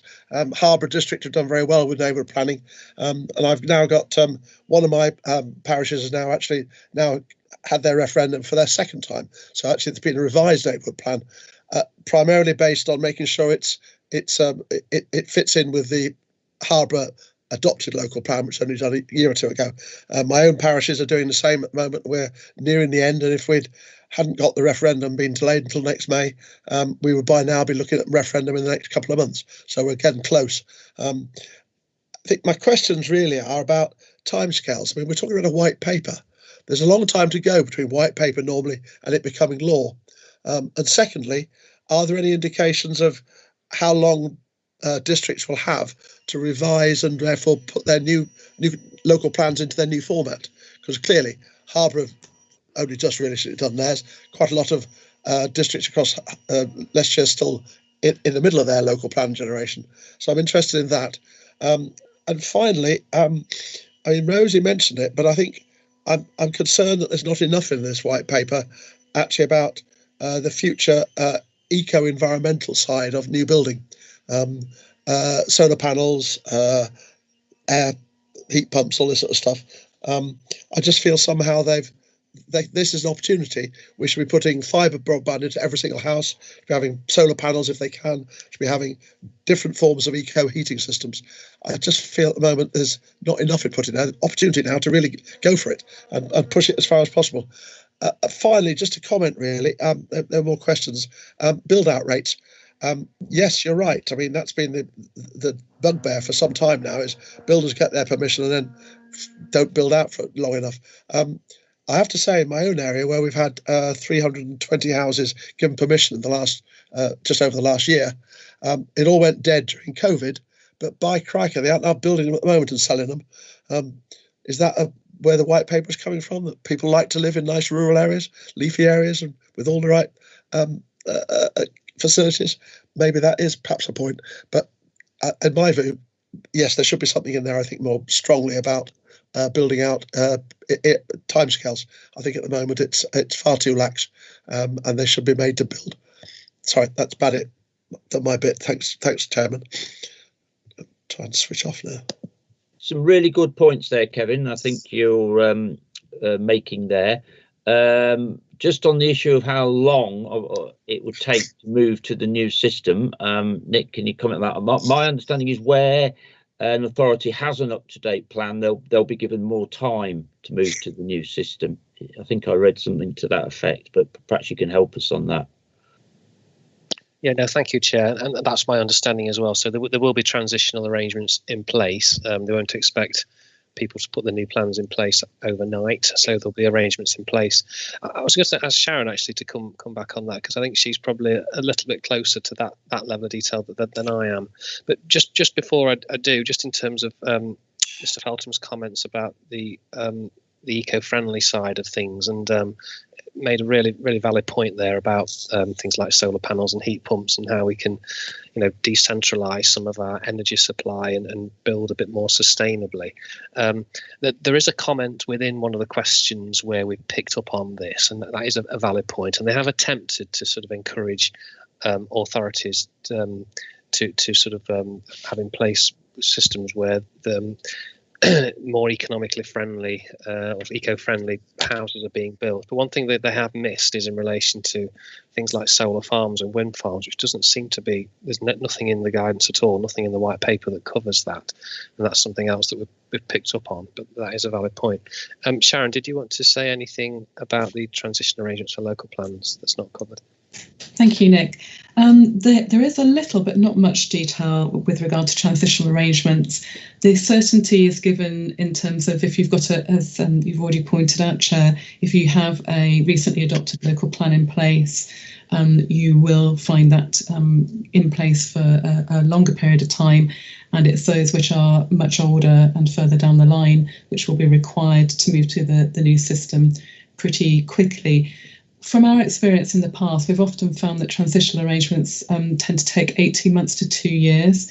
Very mindful, though, that the planning white paper has been set within the context of it being part of the government's response to the COVID-19 recovery. So I suspect the ambition will be for quicker times in terms of rollout times, but I think we've just got to wait and see how that pans out. Thank you. Thank you. Dr. Einan. Thank you, Chair. And thanks, Nick, for this very useful report, and particularly for all the work that you put into suggested answers to this, to the consultation, and I hope that we can add our comments to that. I wanted to particularly focus on the response to 24A on page 36, where we're asked, do you agree that we should aim to secure at least the same amount of affordable housing under this new system as at present? And I think that brings me to my main criticism of the entire document. It doesn't mention the word homelessness at all. It seems, as far as I can see it, to see planning as the problem to our housing problem, and private home ownership as the solution. And as Mr. Pendleton pointed out, it also suggests that the market will provide. In one of the answers that you suggested, in the document has been suggested, Chair, is to question 15. It mentions a Collingsgate development, which is actually seen as quite beautiful. It's on the edge of Colville. And I went on to Zoopla to see if I could afford one. They're £350,000 each. The median household income in this country is 29,500. So a household will have to be paying 10 times as much. Now, I remember when I bought my first house, I think you were supposed to have 3.5 times your income was what you were thought to be able to afford. So perhaps the idea behind this document of the government's is that if we flood the markets with houses, they will become affordable, which kind of misses the point. And I think that came up again when we were thinking about the land supply. Yes, we'd all like to see the 5-year land supply removed because it's been an irritating perversion of the planning system for too long and been difficult for district and borough councils as planning authorities to deal with. But the idea that that we can rely on developers to bring a pipeline of sites coming forward, and that and I'm afraid I'm going to quote Nick Thomas here, where that developers won't cherry pick the areas that are more profitable. Of course they will. They're developers. They are there to make profits. The idea that they won't set out to make profits is to missing the point of what it is to be a developer. And we cannot, as councils, apply the ethics that councils run by with the ethics that are appropriate to the private sector. The private sector is there for making of profits. That's its duty. And then it comes to me, this also then explains the rather kind of mess that the infrastructure levy leaves us in as a council. So not only does it leave residents many of them with no hope of ever owning their own home at the end of all of this, just lots and lots of more expensive houses for other people to live in. The percentage of developer uplift is the main fund of the infrastructure levy. It bears no relationship to the costs to us as the authorities of providing the infrastructure and the services that people will need in order to live sustainably in those homes. So I do feel that we could be a lot harder on this document in our responses than we have been, and I hope some of these thoughts will get into our response. Thank you. Okay, thank you, Terry. I agree with much of what you've been saying there. Are you looking for a response on any of that, or that's your basically setting out your views in this? I hope that we will be a little firmer on certainly on 24A on affordable housing, because they do seem to be completely missing the point that in our country, I went to Wiltshire for a few days, which has far greater inequity than we do in Leicestershire. It's bad enough. But in that beautiful place with houses that I couldn't afford, there are people who all they own is what they can carry on their backs in a rucksack. This document on housing and planning doesn't deal with homelessness, which is something that I think is very remiss. Trevor, perhaps this is one for you to sort of pick up on. I mean, the county council's had a good history on bringing forward affordable housing, using bits of land and so on and so forth. It's always done its bit to bring forward affordable housing. What's your view in terms of whether this white paper will make that more difficult?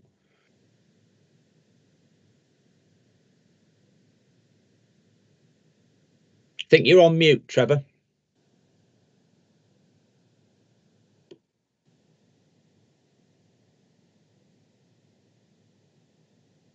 Thank you.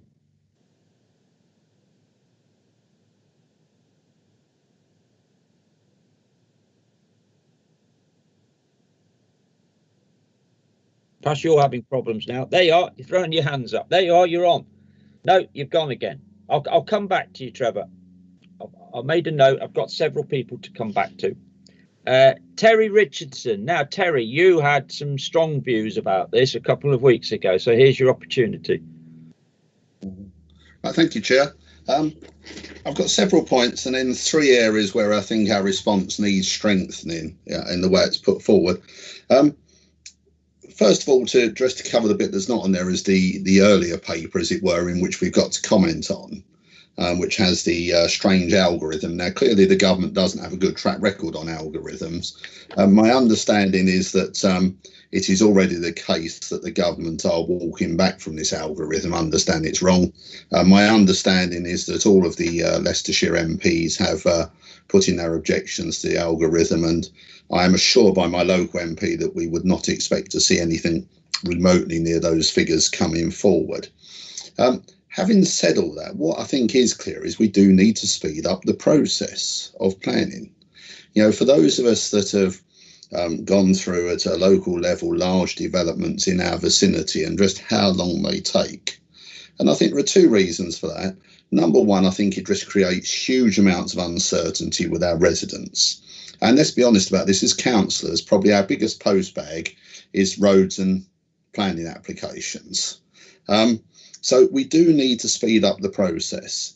And there are two major things which stop the process being sped up, which are not addressed, I don't believe, in either the white paper or our comments to it. Now, first of all is PINs. If you take the production of local plans, to have a PINs inspector allocated, then to go through the 2 public inquiries, takes forever. When it then comes on to enforcement, so the latest enforcement one I've been working on for residents, we have been told, quote unquote, it will be 14 months before an inspector is allocated to hear an enforcement application. Now, for the white papers to succeed, it has to have credibility with the public. And therefore, the public must know that they can have their input at the appropriate time, both into local plan and local decisions, but also that where people have not obeyed the rules, that there is quicker and more positive enforcement. So I do think there needs to be strengthening of comments on the enforcement side of it. The second big one I think needs to be firmed up in here, and where I welcome parts of the white paper is it does talk quite some detail about being infrastructure led.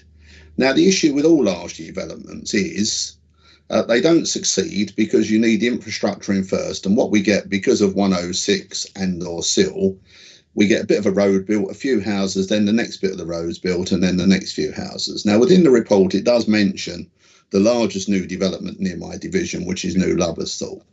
Now, that is a major success because there was a promoter that funded all the infrastructure up front. The main spine roads were put in, the bridge over the motorway was done, and therefore it's selling like hotcakes. It has confidence of people to move into the area, and obviously we get homes quicker.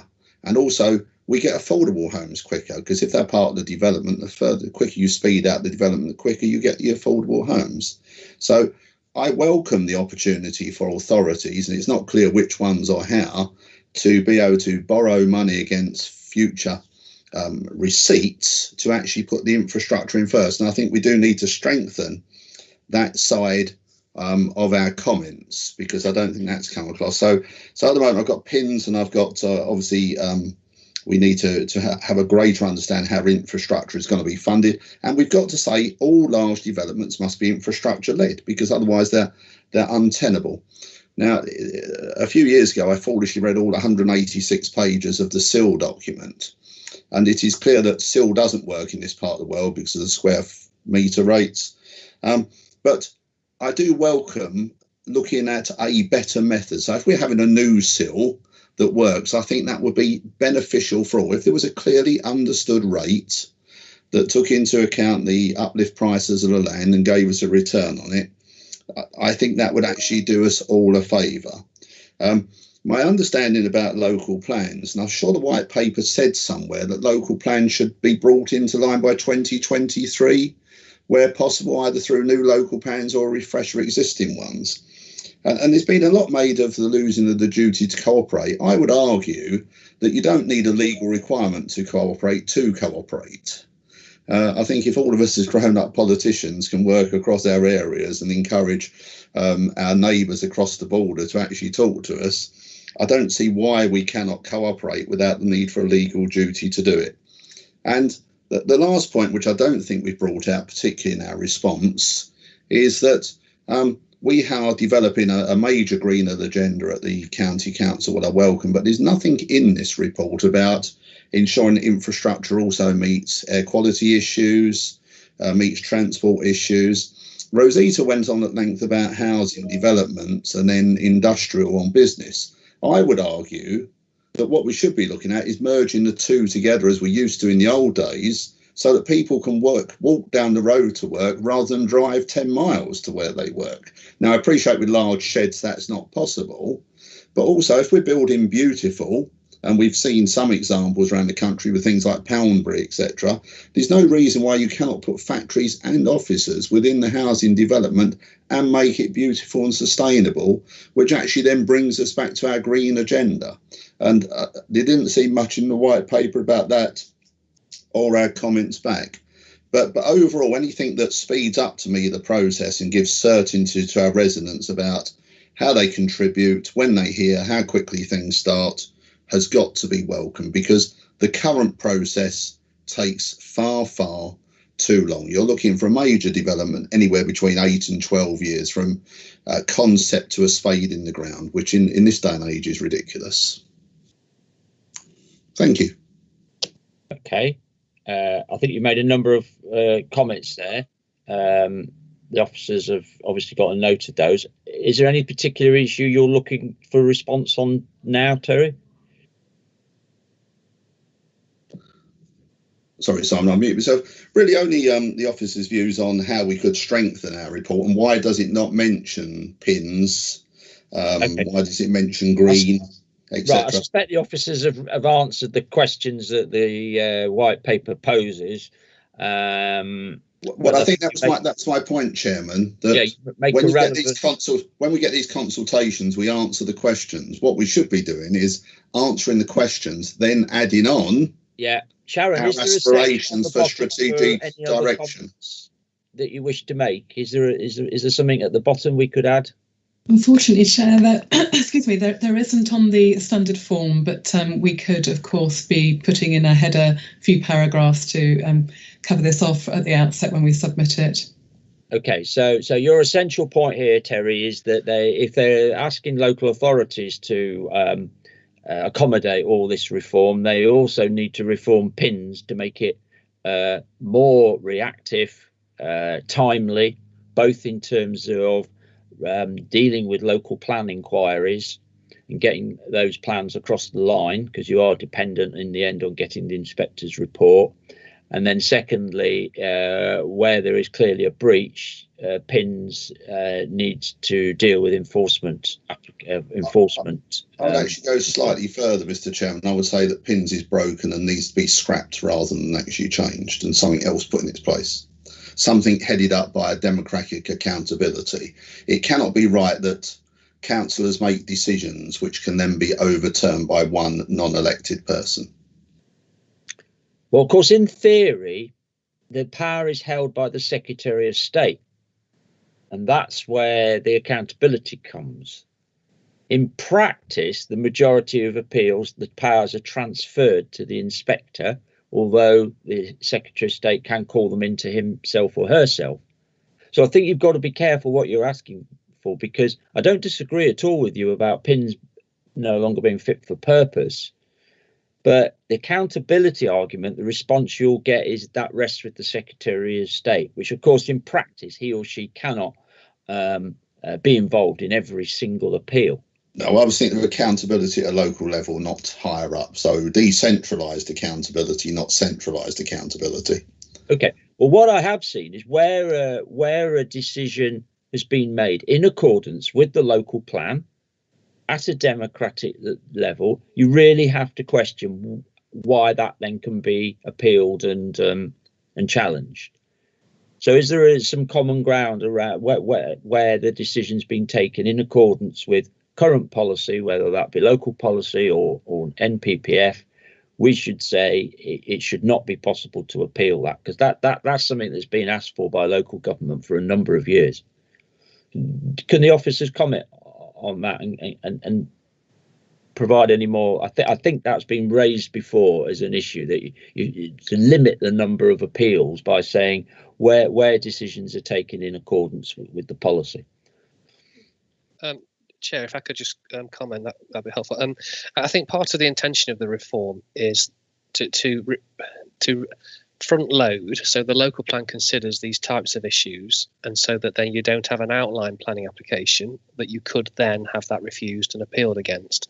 So I think the government are trying to deal with that by effectively removing that first outline planning process. So all that would happen then is a more technical application would be submitted to the authority to consider, highways, flooding, those more detailed technical matters that perhaps would previously have been wrapped up as to be considered either as part of a full application or an outline application. There's no real reason why we couldn't put a few words in to strengthen that. I think one of the problems with this is quite often where you have planning applications submitted, there can be a view that something doesn't comply with a policy, but sometimes those policies are subjective, or when taken as part of the consideration of other policies in the plan, that overall there's not a conflict, even though there might be a conflict with a technical aspect of a plan. So it's quite difficult, really. If it was under the current system and a site doesn't accord with the local plan, so it might be a housing development in the green belt and the council refuses it, then absolutely, that does seem an unusual situation that there should then be an appeal where it's quite black and white. But how you capture that in this type of situation, I don't know. But I do think the proposals to do away with the outline planning application will address some of these, because you'll be front loading and dealing with those issues from the outset, and that will do away with quite a lot of appeals. Okay. Bill Bolter. Thanks, Chair. Most points have been raised, but I am a bit concerned about this word beautiful. That to me is a challenge for lawyers to argue everything, because beauty is in the eye of the beholder. What you might like, I might not like, and I can imagine some very interesting arguments at planning committee over a development. Is it beautiful or not, and what criteria do you judge it by? But I think the biggest point is that the danger lies in the detail, and we haven't got the detail to actually make a great deal of decisions on. But I'm interested what the other members have to say, and I agree with what they've already said so far, actually, which is unusual. Thank you, Bill. Alan Pearson.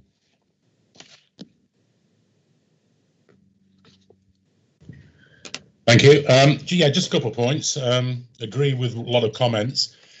I think we need to bring in the term affordable housing and social housing, because I'm addressed this at the ward level. People confuse the two, and social housing, social rent is very important. We need to look at that, because some of the affordable housing isn't affordable for a lot of people, and I totally agree with Terry on that. Totally support that. We seem to ignore that. The developers, there needs to be a bit more control on developers. When they say they are going to build them, then they renege half the time, as you're all aware, and change the rules. We need to be a lot firmer on that. Secondly, I would like to see because of the current situation, that any developments locally, that there is a priority for local builders, not just the big ones, local labourers, so we employ local people, and that needs to be emphasised in decisions we make with building locally, whether it's a big multi-company or not. We need local people and local providers of the product as well.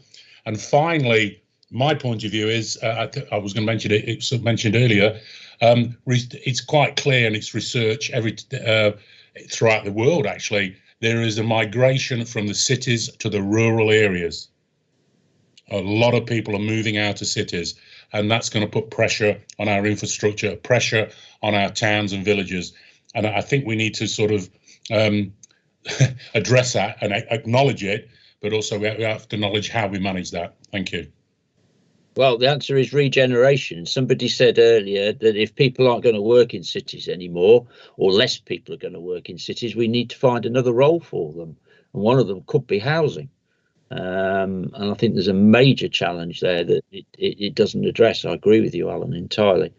Dan Harrison.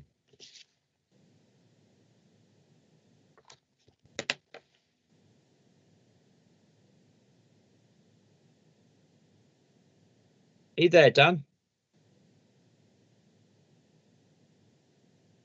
Okay, I'll come back to you. Now I'm going to go back to Tom Barclay because he was right at the beginning and he was having problems. I'm all right now, Chairman, if that's okay. I'm on Sorry, mute. you are here. Okay, let's take your comments then, and then all right. Thank you, Chairman. Just following on from Alan's point of view, is what actually happens is regarding affordable homes, the builder runs off to the district valuer who says, I can't quite do this, I can't quite do that. And lo and behold, we have a reduced number. And it happens all the time. I see it on planning committee on a regular basis. So I think it's worth airing that we're caught between that because we have no controls. I think I've never met a councillor yet who's put his hand up and say, yeah, I want more homes. So we start off from that position. Looking at the document, I share lots of the concerns of my colleagues this morning, but it's a damn good start trying to move forward and look at some of the iniquitous ways in which we operate our planning that clearly doesn't work and isn't for everybody's benefit. One of the concerns I've had for a long time, I've always told the story that the landowner bought it for 70,000, now it's worth 5 million. The builder comes along, he makes money. Who pays the infrastructure? Who lays it all out properly? We were talking recently as an organisation of 600 million for looking forward to road building. We've got to try and get the money out of the area that makes the money, and they should have a responsibility, whether it be business or social responsibility, but they don't. They put 500 houses in a nice little artificial roundabout to get in and out, and that's it, they've gone. And we're left with all the problems. So I think to begin with, this document has some of these comments in, and I think that's good. I'm particularly interested in how we can involve them in infrastructure payment, because we've got to go forward as a body, and I think that we've got to know that we can do it. Some of the implications that we will take the debt on at the beginning and then obviously be able to recall the money back, so we're involved. But and I think in Nick's report he outlines there's one or two little areas of concern perhaps in how that is with different scale developments and values of land and everything else. So nothing's going to be absolutely perfect, but I think it's a start towards a good conversation. I think there's been lots of good comments made this morning, but you know, we have really got to grasp this. I also get a feel, and I'm put my hand up and say it's not for any pointed reason, but I really feel as though this talks to a more of a larger unitary where there isn't all the other different bits. Dan, we're going to talk about that after lunch. Now. I'm not, but I just wondered how, when I read that document, it did speak differently to me. It wasn't as a district council, because I'm a county council, but it did look different. And I just wondered whether that was another element of it. Perhaps they know something we don't. No, well, I don't know, but Nick might know. But anyway, all I'd say is thank you, Chairman. I think it's a good start for us all. Thank you. Okay, thank you. Now, Tom. Thank you, Chair.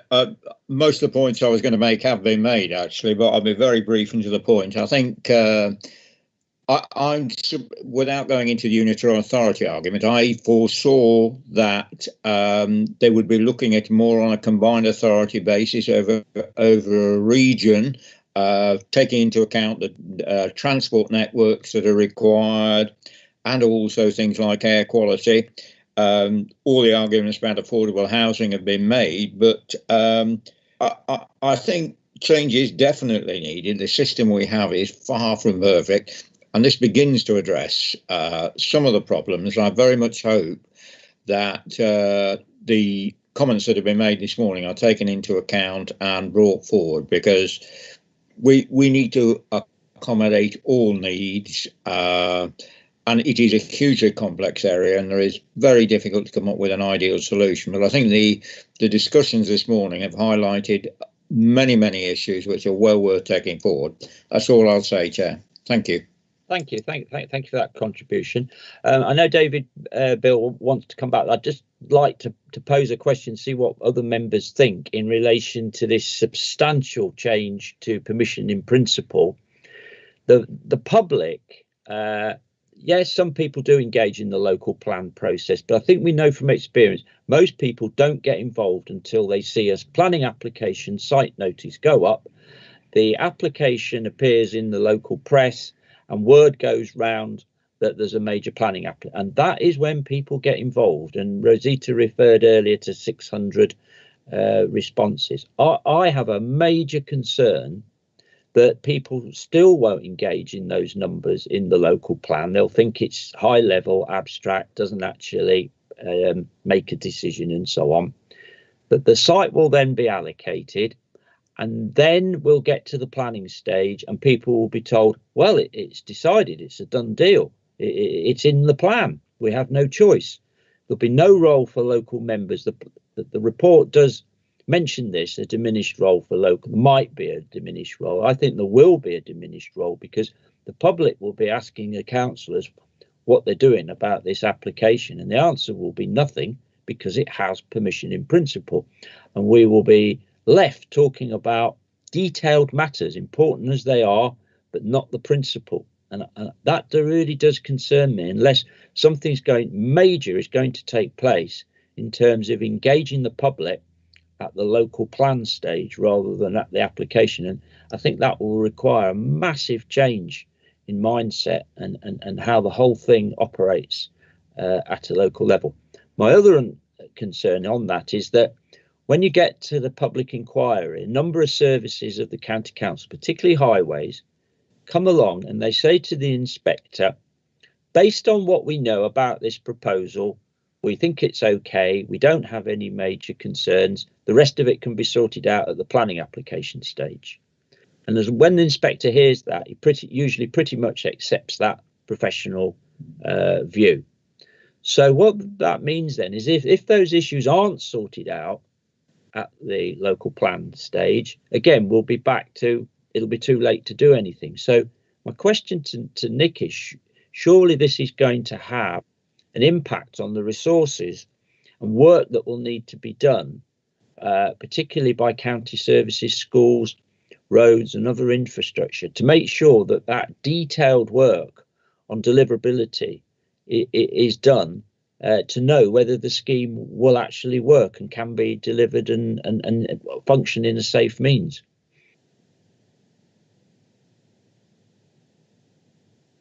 Chair, if I could just comment on that, I think that's a really good point in terms of that front loading of work and the extent and the amount of work that will be involved and the resource implications, but also what information will be provided by the landowner or the prospective developers. Because at the moment, as you will be aware, when a site is being allocated, you tend to get developers put forward complex master plans, all sorts of technical supporting information, and they will then present that as part of their submissions for the highway authority and the other service areas to comment upon and to scrutinise. And then at the local plan examination, that then leads them to be able to make a view, put a comment forward that they're happy or any concerns that they've got. So being able to do that where you've got zonal areas for growth, whether that be, small areas or could be huge swathes of land that could potentially be available for growth, is going to be very, very difficult. I mean, there's a lot of uncertainty about what developers would need to come forward with at that stage and whether it's of the quality and the level of information that you would expect as part of a planning application.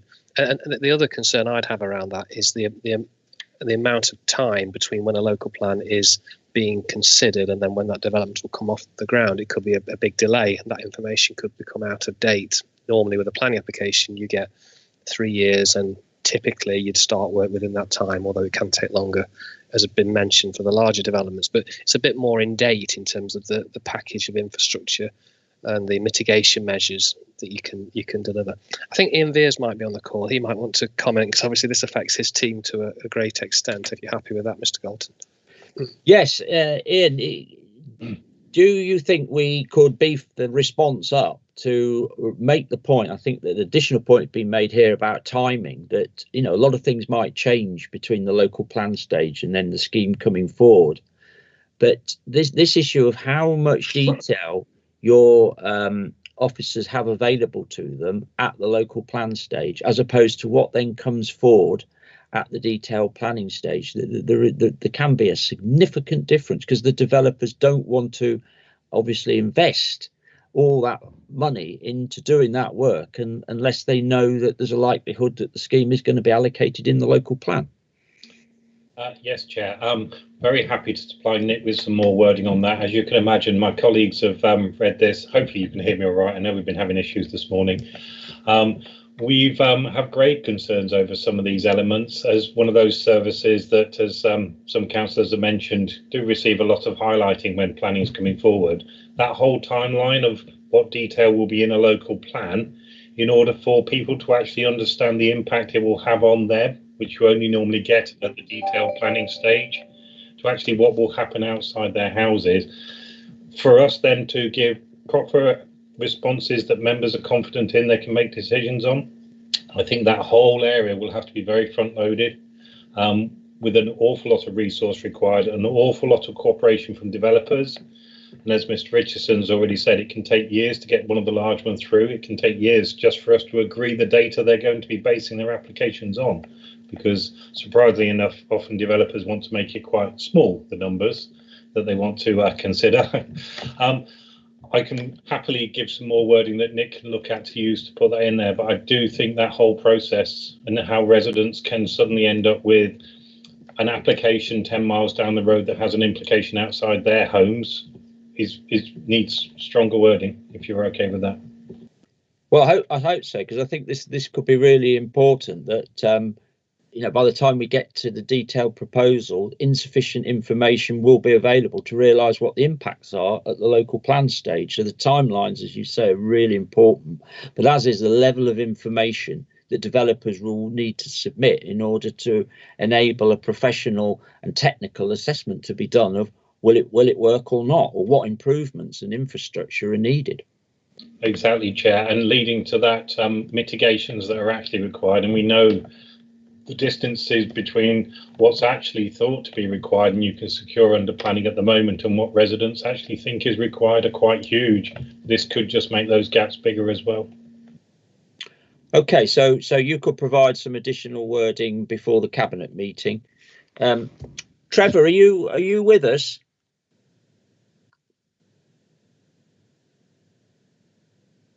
Trevor Pendleton?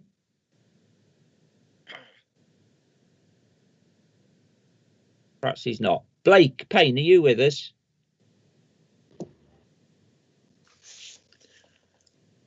I can't unmute. I can hear you, Trevor. Oh. Can hear you fine. I'm online now, Simon. Okay, thank you. So, I mean, we've got Trevor. I mean, either of you really. There's two substantial issues that's come up that I think that we're going to be asking the cabinet to take on board additional comments. The first is the comments about affordable housing, that perhaps as currently put together, the response could be stronger in underlining the importance of affordable housing and how it gets delivered in this new system. And I said earlier, the County Council has a good reputation on providing affordable housing and providing bits of land for it to happen on. So that's first. And then this more technical issue that if we're going to move to permission in principle, the level of information that will be needed will be substantially more at the local plan stage, so that technical officers can make an assessment of whether something will be safe and whether it will be work and what infrastructure will be needed to do it. And then what happens if there's a significant timeline between the local plan and the scheme coming forward? The world could have changed by then. So could you two comment on whether those issues you're happy to have additional wording brought forward to the cabinet for consideration on Friday? That would be really helpful. Simon, just to respond to that, if you can hear me, you made some excellent points there. It's been a really interesting debate. We can all hear the frustrations and concerns with the current system and the previous iterations of the planning framework. So to that extent, I think we all welcome the proposed reform that the government's putting forward. I think it comes with good intentions. It's an interesting point in the debate about accountability. I think there was a conversation between you and Terry Richardson. You know, the Secretary of State is ultimately responsible, and one of my frustrations as a councillor is sometimes councillors tend to be on the front line of planning issues, and there is a perception amongst some in communities that, you know, there's a whole deal of politics involved in the decision making of plans, etc. To my mind, that is not the case. And I think it's good that we recognise that there is a degree of democratic accountability, but it rests with government. And to that extent, I think we need to remember this is a white paper, and ultimately it'll be the MPs that vote on this white paper. It'll be their policy, their legislation. And where we can help that is to inform them with our first-hand knowledge of, you know, what we've observed and what we've experienced here in Leicestershire, and feed that back up. So the point you've just made quite rightly about the delays and the amount of information that's needed to make sure that we get robust local plans locally, I think we should factor in to our cabinet response and make sure we circulate that to all of our Leicestershire MPs, and indeed hope that our Leicestershire MPs take that forward within Parliament itself before any legislation is passed. So I'm more than happy to support the plethora of comments that have been made at the Scrutiny Commission today. Okay, thank you. And Terry, would you like Trevor, sorry, would you like to just make a comment? And Rosita, could you pick up any question? Because I've got to go and someone's banging on my front door. So Rosita, could you just pick up the chair role for a minute? Will do, on it. So it's Trevor next.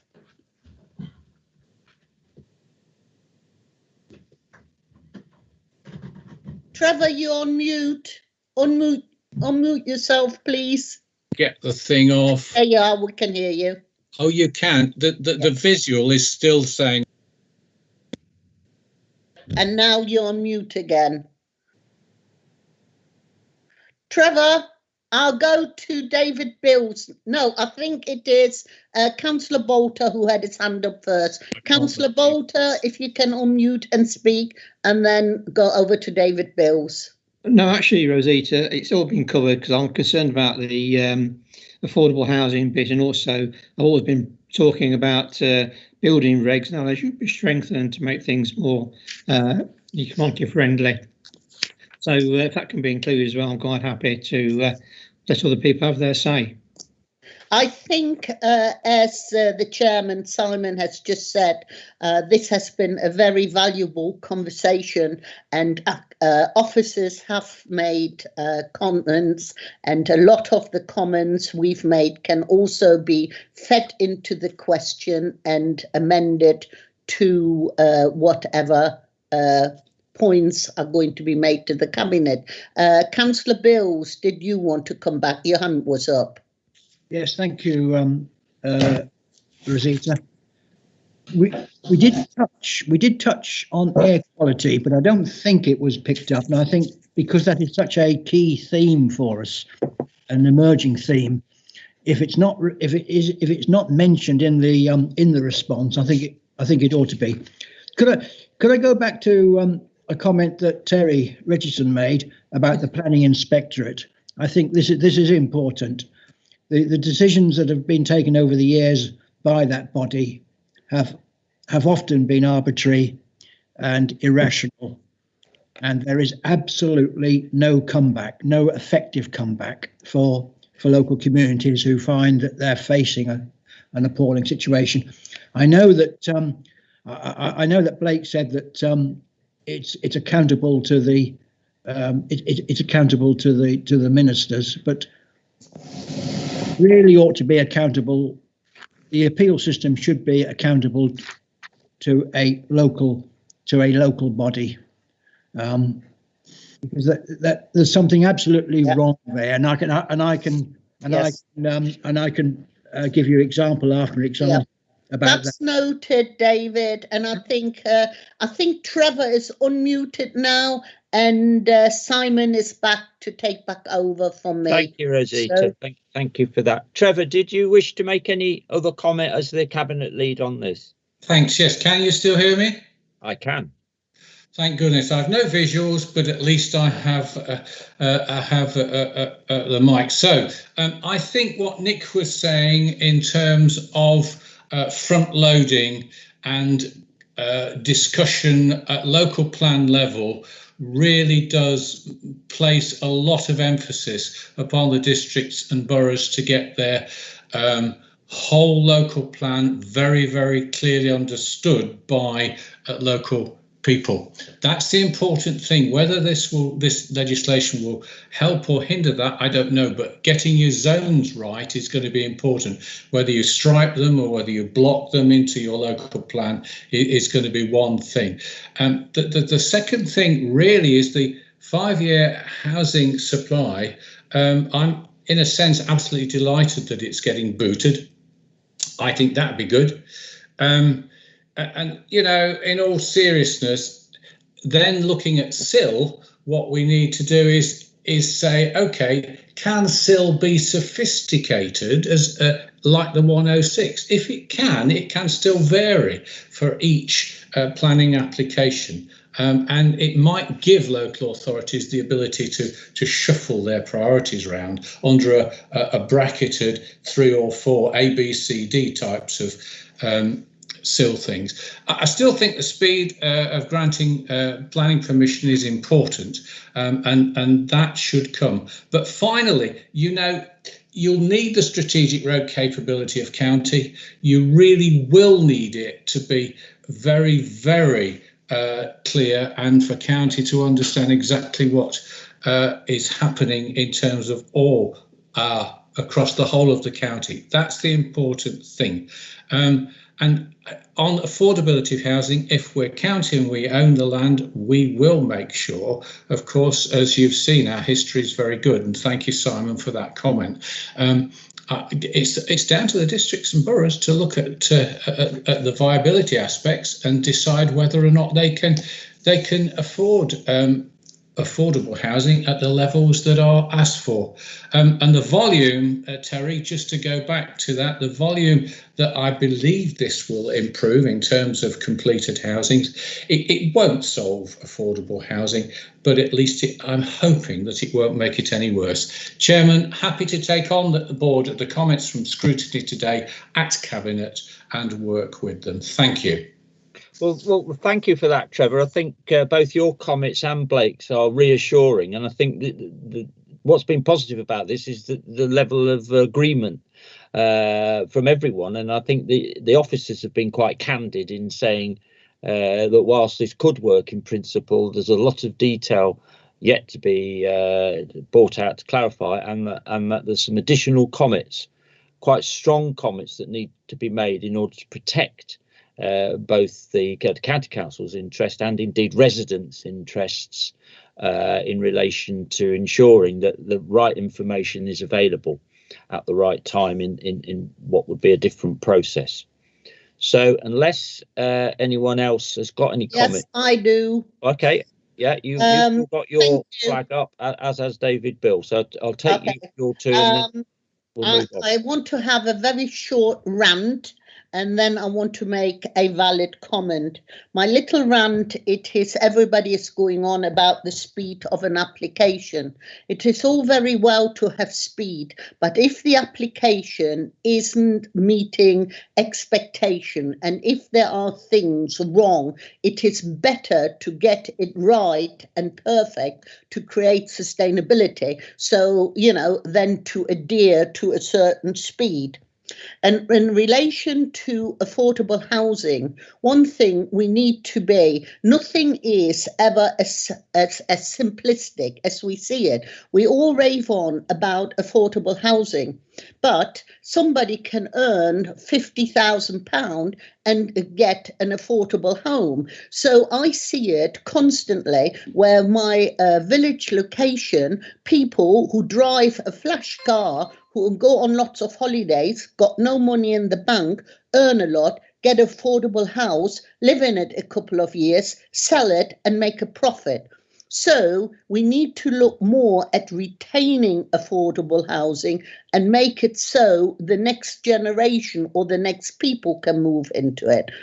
And now to my valuable point, and it is, my value point is to Ian. Ian Vias, that is. Now, one of my soapbox issues has always been infrastructure requirement to big industrial B8 locations, because an awful lot of damage to our roads, to our verges, etc. is done by the lorry movement, by the service traffic, etc.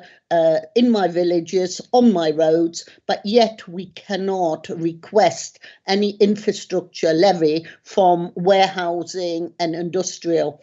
And I was wondering if Ian could consider putting something into his comments into this paper, and to substantiate a need for infrastructure funding for all of these developments. So Ian, if I could have a comment, I would greatly appreciate that. Thank you. Ian.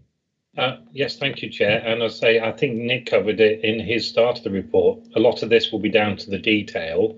How the monies that will be going for infrastructure will be distributed, and if there's more, we always welcome that. And then how we decide on what it's spent. So, for example, the point Rosita's made there, if we have a general levy that comes in for infrastructure and we can decide where it's spent on highways, not only on new infrastructure, but also looking after what we've got, because it takes more of a pounding, that would be detail that we'd welcome, but we don't know that detail yet. But could we not make a case for the need of it in somehow? Because we have got such a lot of damage and things we've got to pick up now in a time when money is really, really tight, to make sure that there's a certain pot that is associated with that. You're talking about infrastructure for non-housing development, are you? For employment and other types of development? Yes. For instance, like my Magna Park or whatever, because at the time, you know, we couldn't ask for it. And so when we have a non-housing development, we also need to have some money into our county pot to deal with the negative impacts to overcome that development. That's HE. So just to come back on Rosita's point, and Trevor's right, we steer a lot of that impact onto the national roads. But as you can imagine, what happens at the moment when an application comes forward, we get given money by the government to look after our road network as we prioritise it. Won't get into how much we think that is or not. We then, on a planning application, they only have to mitigate their impact on the existing infrastructure we get paid for. So that's the current system. We've given comments, and I can talk about this with Nick. Yes, I'm happy to feed into. My concern on the monies we get, as we know from developments, is you'll never get enough for everything we think we need to do to mitigate an impact. So that whole viability that you've discussed. But our ability to be able to prioritise locally where it's spent, I think, will be one bit of detail I'd really like to see. Okay. If that would be greatly appreciated. Thank you. I'll speak to you, Chair. Okay, and then David Bill, did you want to have the final comment? Yes, thank you, Chairman. There's some responses in the appendix which I'm a little bit unhappy about. Page 19, we talk about the 3 priorities, but there's no reference there to accountability. Well, that's really the key to why we're elected members. If we're going to exercise our role correctly, then surely there has to be a degree. I know we've touched on this, but I think that there are some answers that have been put into that proposed response that need re-examination, and I'd like to see that one looked at. There's a reference there, and I'm sorry to be controversial about this, but on page 21, there's a reference there to all 9 district authorities signed up to the strategic growth plan. Well, we're signed up to it, but there's a big but that follows, and there are aspects of it that that some of us are not totally happy with, and we keep an eye on that as we go through. On page 22, and this picks up really the point that Rosita was making, and that is the strategic warehousing in the so-called Golden Triangle. There's an implication in that response that we accept that the so-called golden triangle is going to be filled with strategic warehousing, and some of us are fighting against it. We think we've had, quite frankly, we think we've got enough. We're losing countryside at a rapid rate, and we don't accept this concept that the triangle formed by the A5, M69, and M1 should be filled with sheds. And further on in the report, there's 2 or 3 references that the 1-tier system would be better than the 2-tier system. Well, I'm not so sure that that is the view of the full county council. We might find out later on today, or at some point if we're ever given a vote on it. But I'm not so sure that it should be taken as read that the full county council is totally in favour of the 1-tier system. I mean, there's other aspects as well, but I think they're the main points which are of continuing concern to me. Thank you, Chairman. Okay, just picking up on this golden triangle. If Tom Pennell's still with us, what's the relevance of including that in this consultation, Tom? Sorry, do you mean the relevance of including Mr. Bill's comment in the consultation? No, he's referring to the reference to the golden triangle. Ditto. Could you refer me to the page or the section so I can just look at the text? So it's page 22. 7B.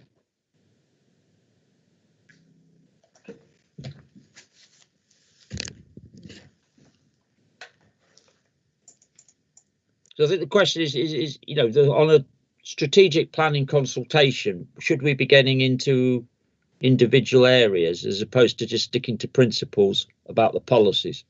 Indeed, I feel the same, Chairman. We can certainly look at that. I mean, I think we can. I'm sure we can make the point that needs to be made without making specific reference to a location within the county. Obviously, sometimes we do use local examples to exemplify a point, but happy to look at that. Okay, all right, David. Yes, thank you.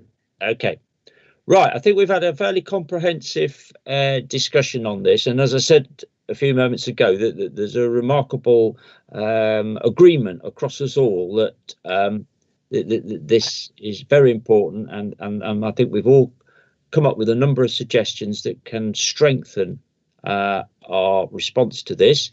And we've also had a positive response from cabinet members, both Trevor and Blake, to take these comments on board with some additional wording that's going to be provided by technical officers. So I think that sort of pulls it all together.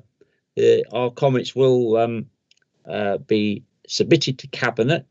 Joe will make sure that happens in time for the meeting. And I'd like to thank everyone for their contributions this morning. I think it's been a very positive discussion, and we've managed to go into a lot more detail than you'll have time for, Trevor, on Friday with all the matters you've got to deal with. So that's great. Can I thank the officers that have come along and contributed to this report this morning? Right, moving on then, two more short reports before we stop for a break. First of all, then, item 9, COVID-19 recovery update on the Chief Executive's Department. We're joined by Lauren Haslam, Director of Law and Governance, and Lauren's going to present this report. Thank you, Mr. Galton, and good morning, members of the Commission. I'm pleased to have joined you at the end of that debate, which was very interesting. It's a relatively short report, and I think members are happy to take it largely as read, I think. But I hope members have found the report useful in giving an overview and summary of the impact of the virus since the last update, which came before the Commission in June. I've got just a few points I'd like to make, if I may. Firstly, members will have seen from the report the very significant impact on the infrastructure of how we deliver our services. services, both in relation to remote meetings, remote court hearings, to name a few, but also some really big areas of new work that we've had to take on, primarily, I think, perhaps in regulatory services in Gary Connor's area of work around the local lockdown regulations and new powers. Obviously, as well, on top of that, we've had the impact of home working, and we're grateful to colleagues in corporate resources for the arrangements they've put into place to support us in relation to the IT we need to deliver our services, and really pretty much what we've tried to achieve. And I think we've been successful in delivering a business as usual services throughout since the crisis started in March. Secondly, to make the point, members, that we're working, as members are indeed, in a very fluid and fast-moving situation. The regulations are updated regularly, and indeed there's some new regulations out that come into force today that you'll have heard about in the media about social gatherings and new limits. Those regulations have just been published, so we're needing to work quickly to get those assimilated and advice offered to client departments and others who need to be alerted to those. So it's incumbent really on colleagues in legal and regulatory services, members and democratic services as well, to make sure that we keep up to date so that we can make sure that those delivering frontline services are up to date, that members are up to date, and that most importantly, from my point of view, we're delivering on lawful decision making. So I think that's probably all I want to say, except I did want to take the opportunity, if I may, just to say that I'm really proud of how the department has tackled this crisis, how colleagues have approached the challenges presented. I think it's a credit to them that by and large service delivery has been unaffected, and staff have adapted so quickly and so flexibly to the new ways of working, and have offered really some very innovative suggestions on how we can tackle the challenges that we're facing. And I know that those views are shared by Mr. Sinnott as well, and I'd like to just take the opportunity, if I may, Chair, to place on record my thanks and those of Mr. Sinnott to our staff for all their hard work and the resilience they've shown over the last 6 months or so. I'm happy to take any questions that you may have, members. Thank you. No, thank you very much for that. That's very helpful. There's a bit of background to how the situation's been managed in the Chief Executive's department. On the face of it, because you're not highways, you're not social care, it ought to be fairly easy for the staff. But then, of course, you think about the Gary Connor's service, which is very much about going out, isn't it, and doing inspections. And then you think of really complicated things, which I was going to ask you about, like that you manage, like school appeals and things like that, where often people, the interaction is obviously for parents is quite important. So specifically on that, do you have any feedback on how that's going in a COVID? Yes. So Gary's area, of course, he's involved in the local lockdown, as you've identified, working with colleagues in the districts, looking at the sort of new powers around open public spaces, premises, and issuing directions and so on. So he's been actively engaged in that really since those new regulations came into force. School appeals, you're quite right. The number of school appeals has not diminished at all. We have set up a school appeal system remotely, and as you can imagine, to do that from a standing start's been quite a challenge. We use Skype for Business to do school appeals, and pretty much that's worked successfully. We've had one problem when we had a technological blip. I can't remember, it was quite early on when we started on a Friday one day. There was a complete sort of collapse of the system, and that obviously impacted on the appeals on that date. But other than that, the appeals have run successfully. I think we've done about 800. We have got the rest of this month and next month to do. What I'm pleased about, though, is that we've met all of the statutory timescales, so that all of the appeals that were submitted on time for secondary transfer or for new starters for the reception age group, those appeals have been dealt with in time. The ones that we're still processing are those that have been submitted late, or perhaps not late, but out of the main cycle. So parents who are wanting to opt to transfer the child into a new school through, either it's halfway through secondary or halfway through primary. So those are still ongoing.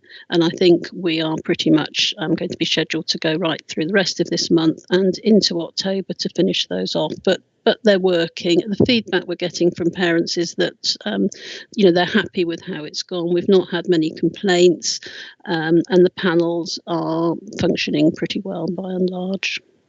Okay, thank you for that. I've got several members who would like to ask a question, seek information.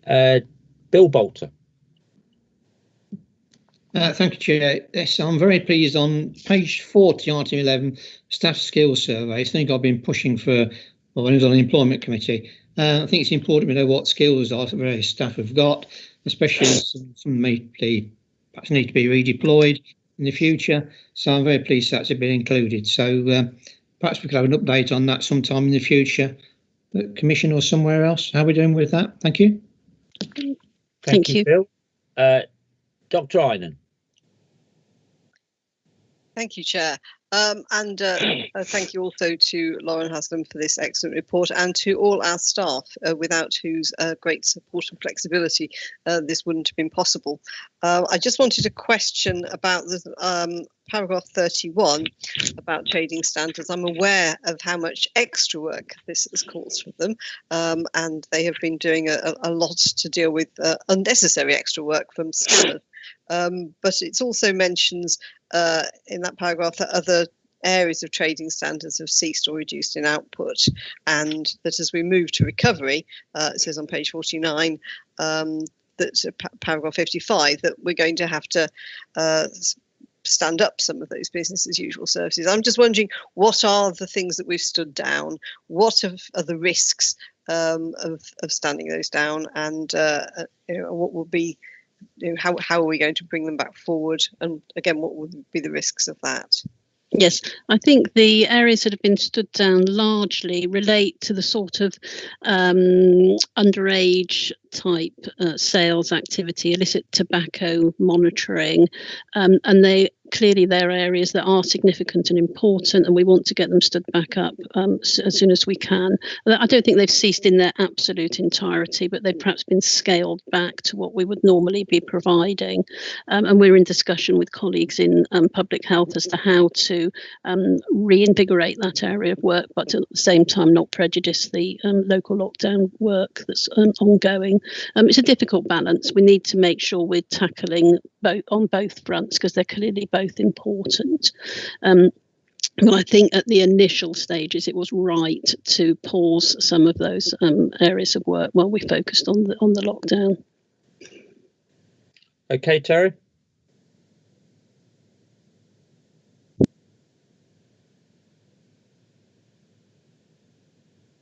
You're still muted. That's it. It's very slow to unmute at the moment. Sorry. Thank you. Yes, that's very helpful. Okay. Rosita. Thank you, Chairman. Actually, the points I was going to make have been covered. I wanted to congratulate the staff on delivering services, and as you said, everything on its own merit, as they say in planning. It depends what department you're in. I also wanted to raise trading standard, but I have got an additional question. I think trading standard, the service at the moment, is of great importance to a lot of residents to actually enforce COVID regulations and whatever. So do we foresee more powers to that department or additional resources to deliver on that? And my last question to Lauren is, in the light of government saying back to office, as Peter Bedford said earlier on, we are in a situation now where we appreciate that we will go into a very fluid future, and we will be looking at a lot of future meetings being with IT briefings and whatever, but do we foresee any hybrid or any office staff coming back to the offices to sort of comply with government's intention to get people back into their workplaces? And that's it. Thank you. And congratulations on the report. Thank you. Thank you. Just on the first point, for Gary's area of work, I think it's important that it is properly resourced, and we are therefore in discussions with the Director of Public Health in relation to some of the additional funding that's been provided to the council around the lockdown, to make sure that that is picked up and that Gary's area of work is properly supported to deliver these functions, because you can be sure they're really, really obviously important and will be highly criticised if we're not achieving what we need to achieve, given the powers that we have now been granted. I haven't seen anything to indicate that the powers are going to be changed or increased, but it's always possible. I think that is one of the things that has struck me about the way in which this is being managed. It has to be responsive, as you'd expect, and it does mean, therefore, that the regulations are changed and the guidance is changed quite regularly. It's one of the challenges, to be honest, of working in this environment. It is so fast moving, and I can see that it's quite possible that Gary's powers will be extended over time. On the second point, I think you're having an update from corporate resources, and it might be better if they were able to pick up the arrangements in relation to office accommodation. Certainly, we're not doing anything that is outside of that recommended by colleagues in corporate resources about social distancing and returning to the office. Hybrid meetings are not really there's been no change really to the regulations that came in about remote meetings. They're supposed to remain in force until May, and I've not seen anything to indicate that there's going to be any change on that, certainly towards hybrid. The LGA are continuing to recommend that we continue with remote meetings for council meetings, although I know that we do have something like a hybrid meeting with a very few members coming in. That's within the spirit of the regulations, but there's been nothing that I've seen in any of the sort of professional journals or updates that we get to indicate there's going to be any change on that imminently. Thank you. Okay, thank you very much for that. Thank you for telling us how things are going in the Chief Exec's department. We'll move on now to the final report, which is a similar report, COVID-19 recovery update on the Corporate Resources Department. Now, I'm going to assume that members have read this, and I'm going to take the paper as read. Unless, Chris, you have got anything specific you'd like to highlight, I propose to move to questions. That's fine with me, Simon. Okay, so who would like to ask any questions in relation to? Well, I think perhaps Rosita's does pick up into your area. Yes, please. What is being done? So we've got all this government encouragement to get people back into the office, which personally I think is probably more about trying to get streets in towns and cities operating again. So not sure how relevant it is to a county authority stuck sort of 4 or 5 miles out of Leicester. But nevertheless, there is encouragement to get civil servants and so on back into office. What's our view on that, Chris? If I just start by kind of what the government has actually said to the civil servants, and I think from memory, it's something like they want 80% of civil servants to come in 1 day a week. So they're not saying everybody to come in every day. So I suppose that little bit of context. So our kind of interim approach is to encourage people to continue to work from home. So having said that, there is a need for some face-to-face meetings, I think, just on a kind of social sense and a well-being sense. So we are going to create some sort of safe kind of meeting environments to enable people to have face-to-face meetings. clearly Lauren's kind of said it is all very kind of fast moving. So the rule of 6 came in kind of last week. So we are kind of thinking, well, we'd limit that to 6 in any one place in terms of face to face.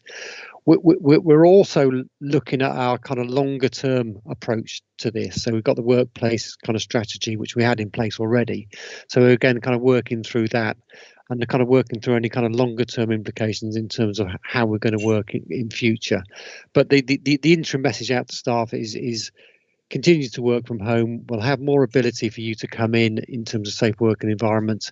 And we clearly, those who've been into County Hall will see that it is COVID secure. We've got one-way systems.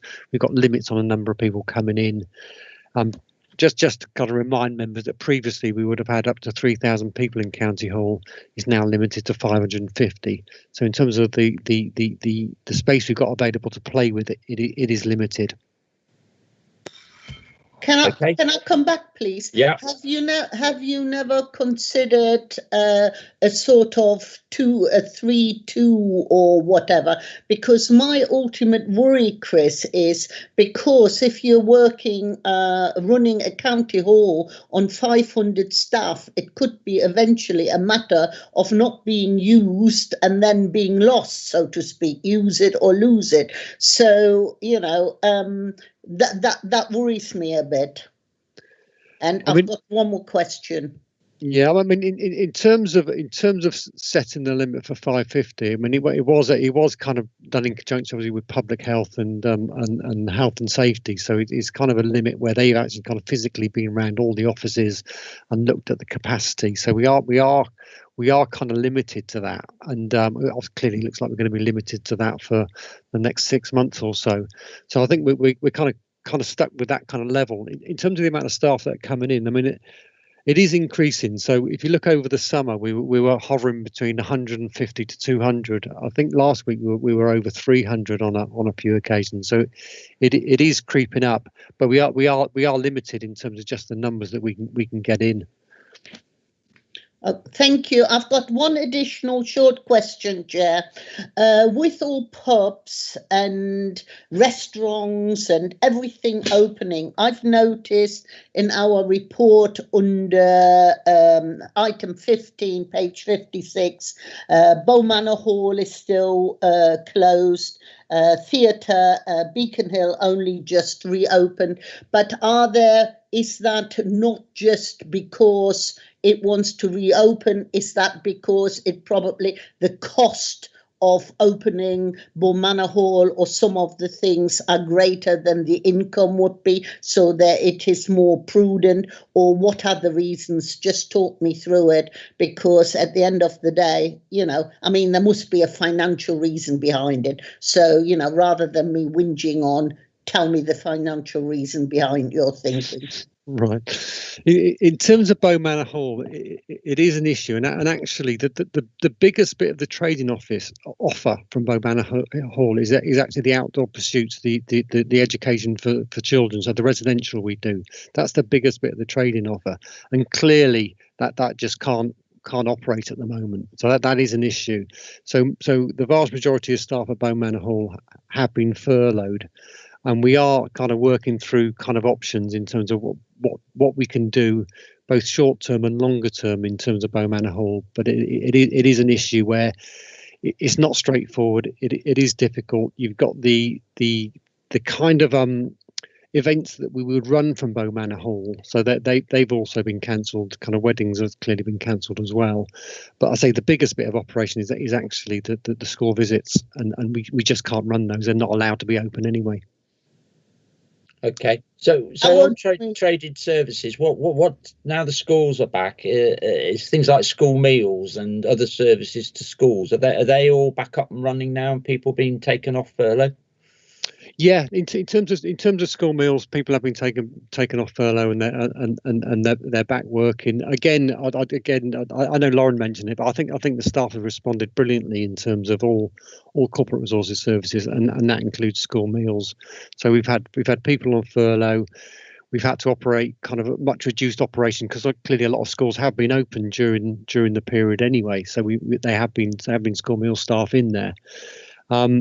in terms of since schools opened, there has been a little bit of a drop off in terms of the number of meals that have actually been produced and sold. So that is a little bit of a concern for us. We're hoping that is going to pick up, but again, it's kind of working through these kind of hopefully what will be short term or permanent changes in terms of how these services are going to operate. But they're all up and running, and they're all working. And I say staff have been brilliant in terms of the school meal service. Okay, thank you. Terry Richardson.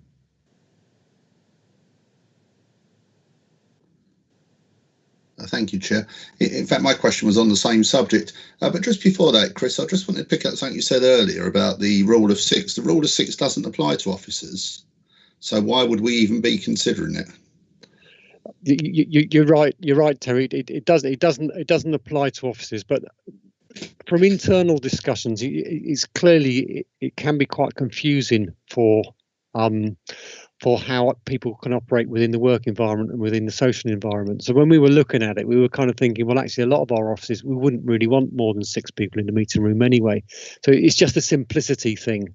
So you could still have, I don't know, 6 people within a meeting room, kind of having a meeting, and you could have people kind of dialing in remotely. But I think it's just really for simplicity, because when there's been a lot in the press about people getting confused about what the rules are. So that's the logic for it.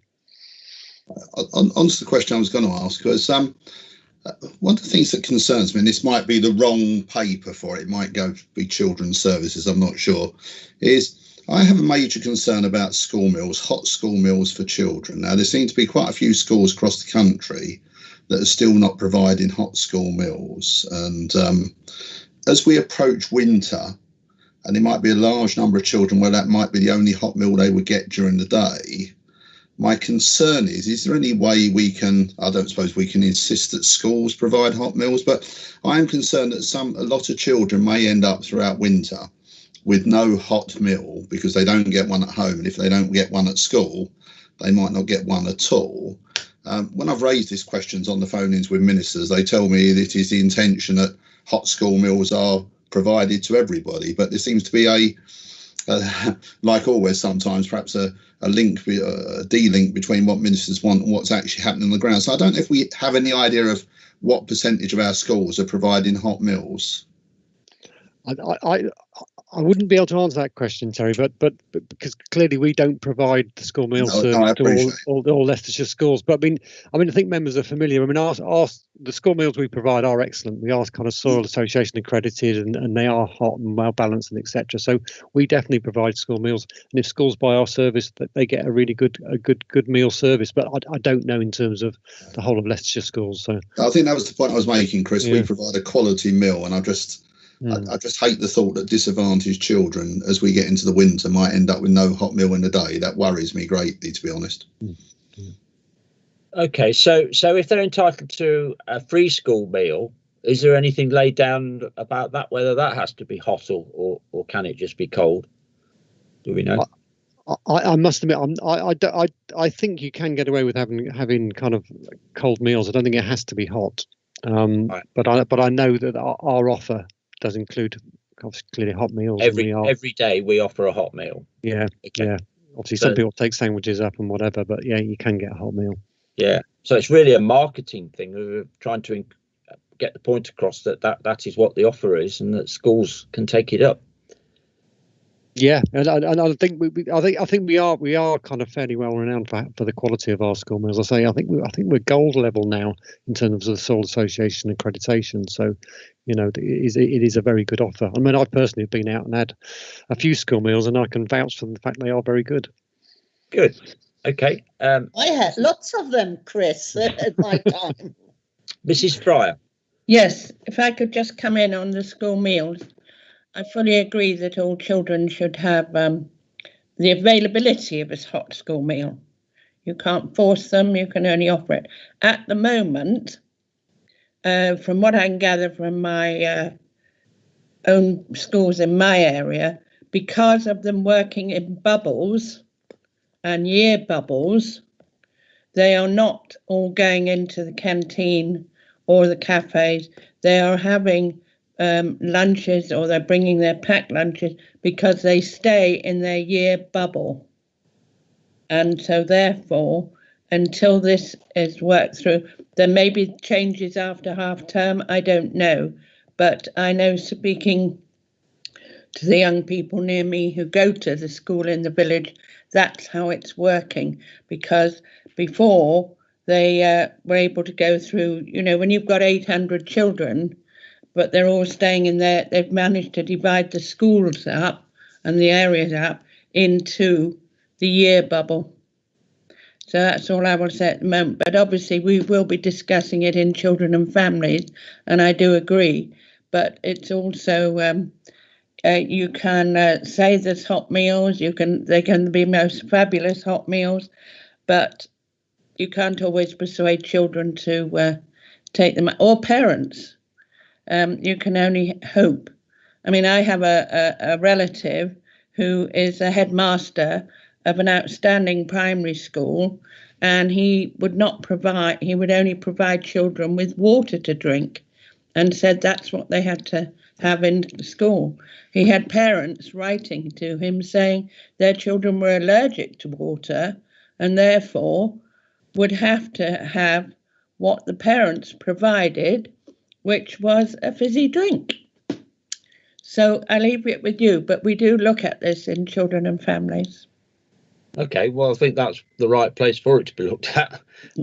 We're more to do with the tradings side of it and the contractual issues in terms of the corporate resources. Corporate resources is a provider of services in this respect. It doesn't set the standards. It's a market, isn't it, Chris? You basically have an offer, and either the school chooses to take it up or they don't.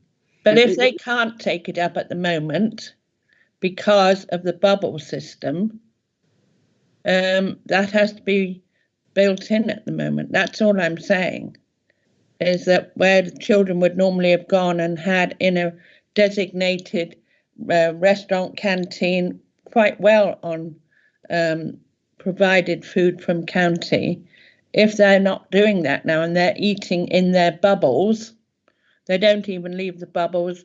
The teachers come to them. They no longer go around the classrooms. Yes, I could see that could be a problem then. Have we got any feedback on that, Chris, in terms of impact of COVID?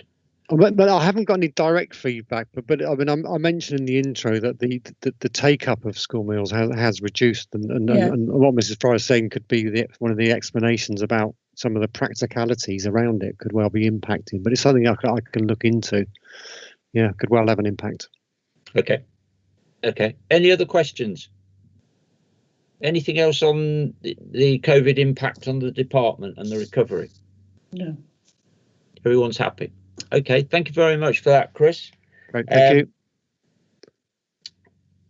The dates of future meetings, item 11. As you know, the next meeting of this commission is scheduled to take place on Wednesday, the 4th of November, starting at 10:30. The other dates for 2021 are for noting and should already be in your diaries. I'll just remind members that we're back at 2 o'clock for informal, it's not a proper meeting, it's not being broadcast, it's an informal briefing with the leader regarding the report that's going to the Cabinet on Friday to pursue a combined authority and a unitary status. So just under an hour to go off and get some lunch. Thank you, Chair. Thank you, everybody. Cheers, everyone. Thank you. There's a separate invite gone to you for Teams. Don't come back onto this one. Go to the one that's set for 2 o'clock. Thank you. Thanks.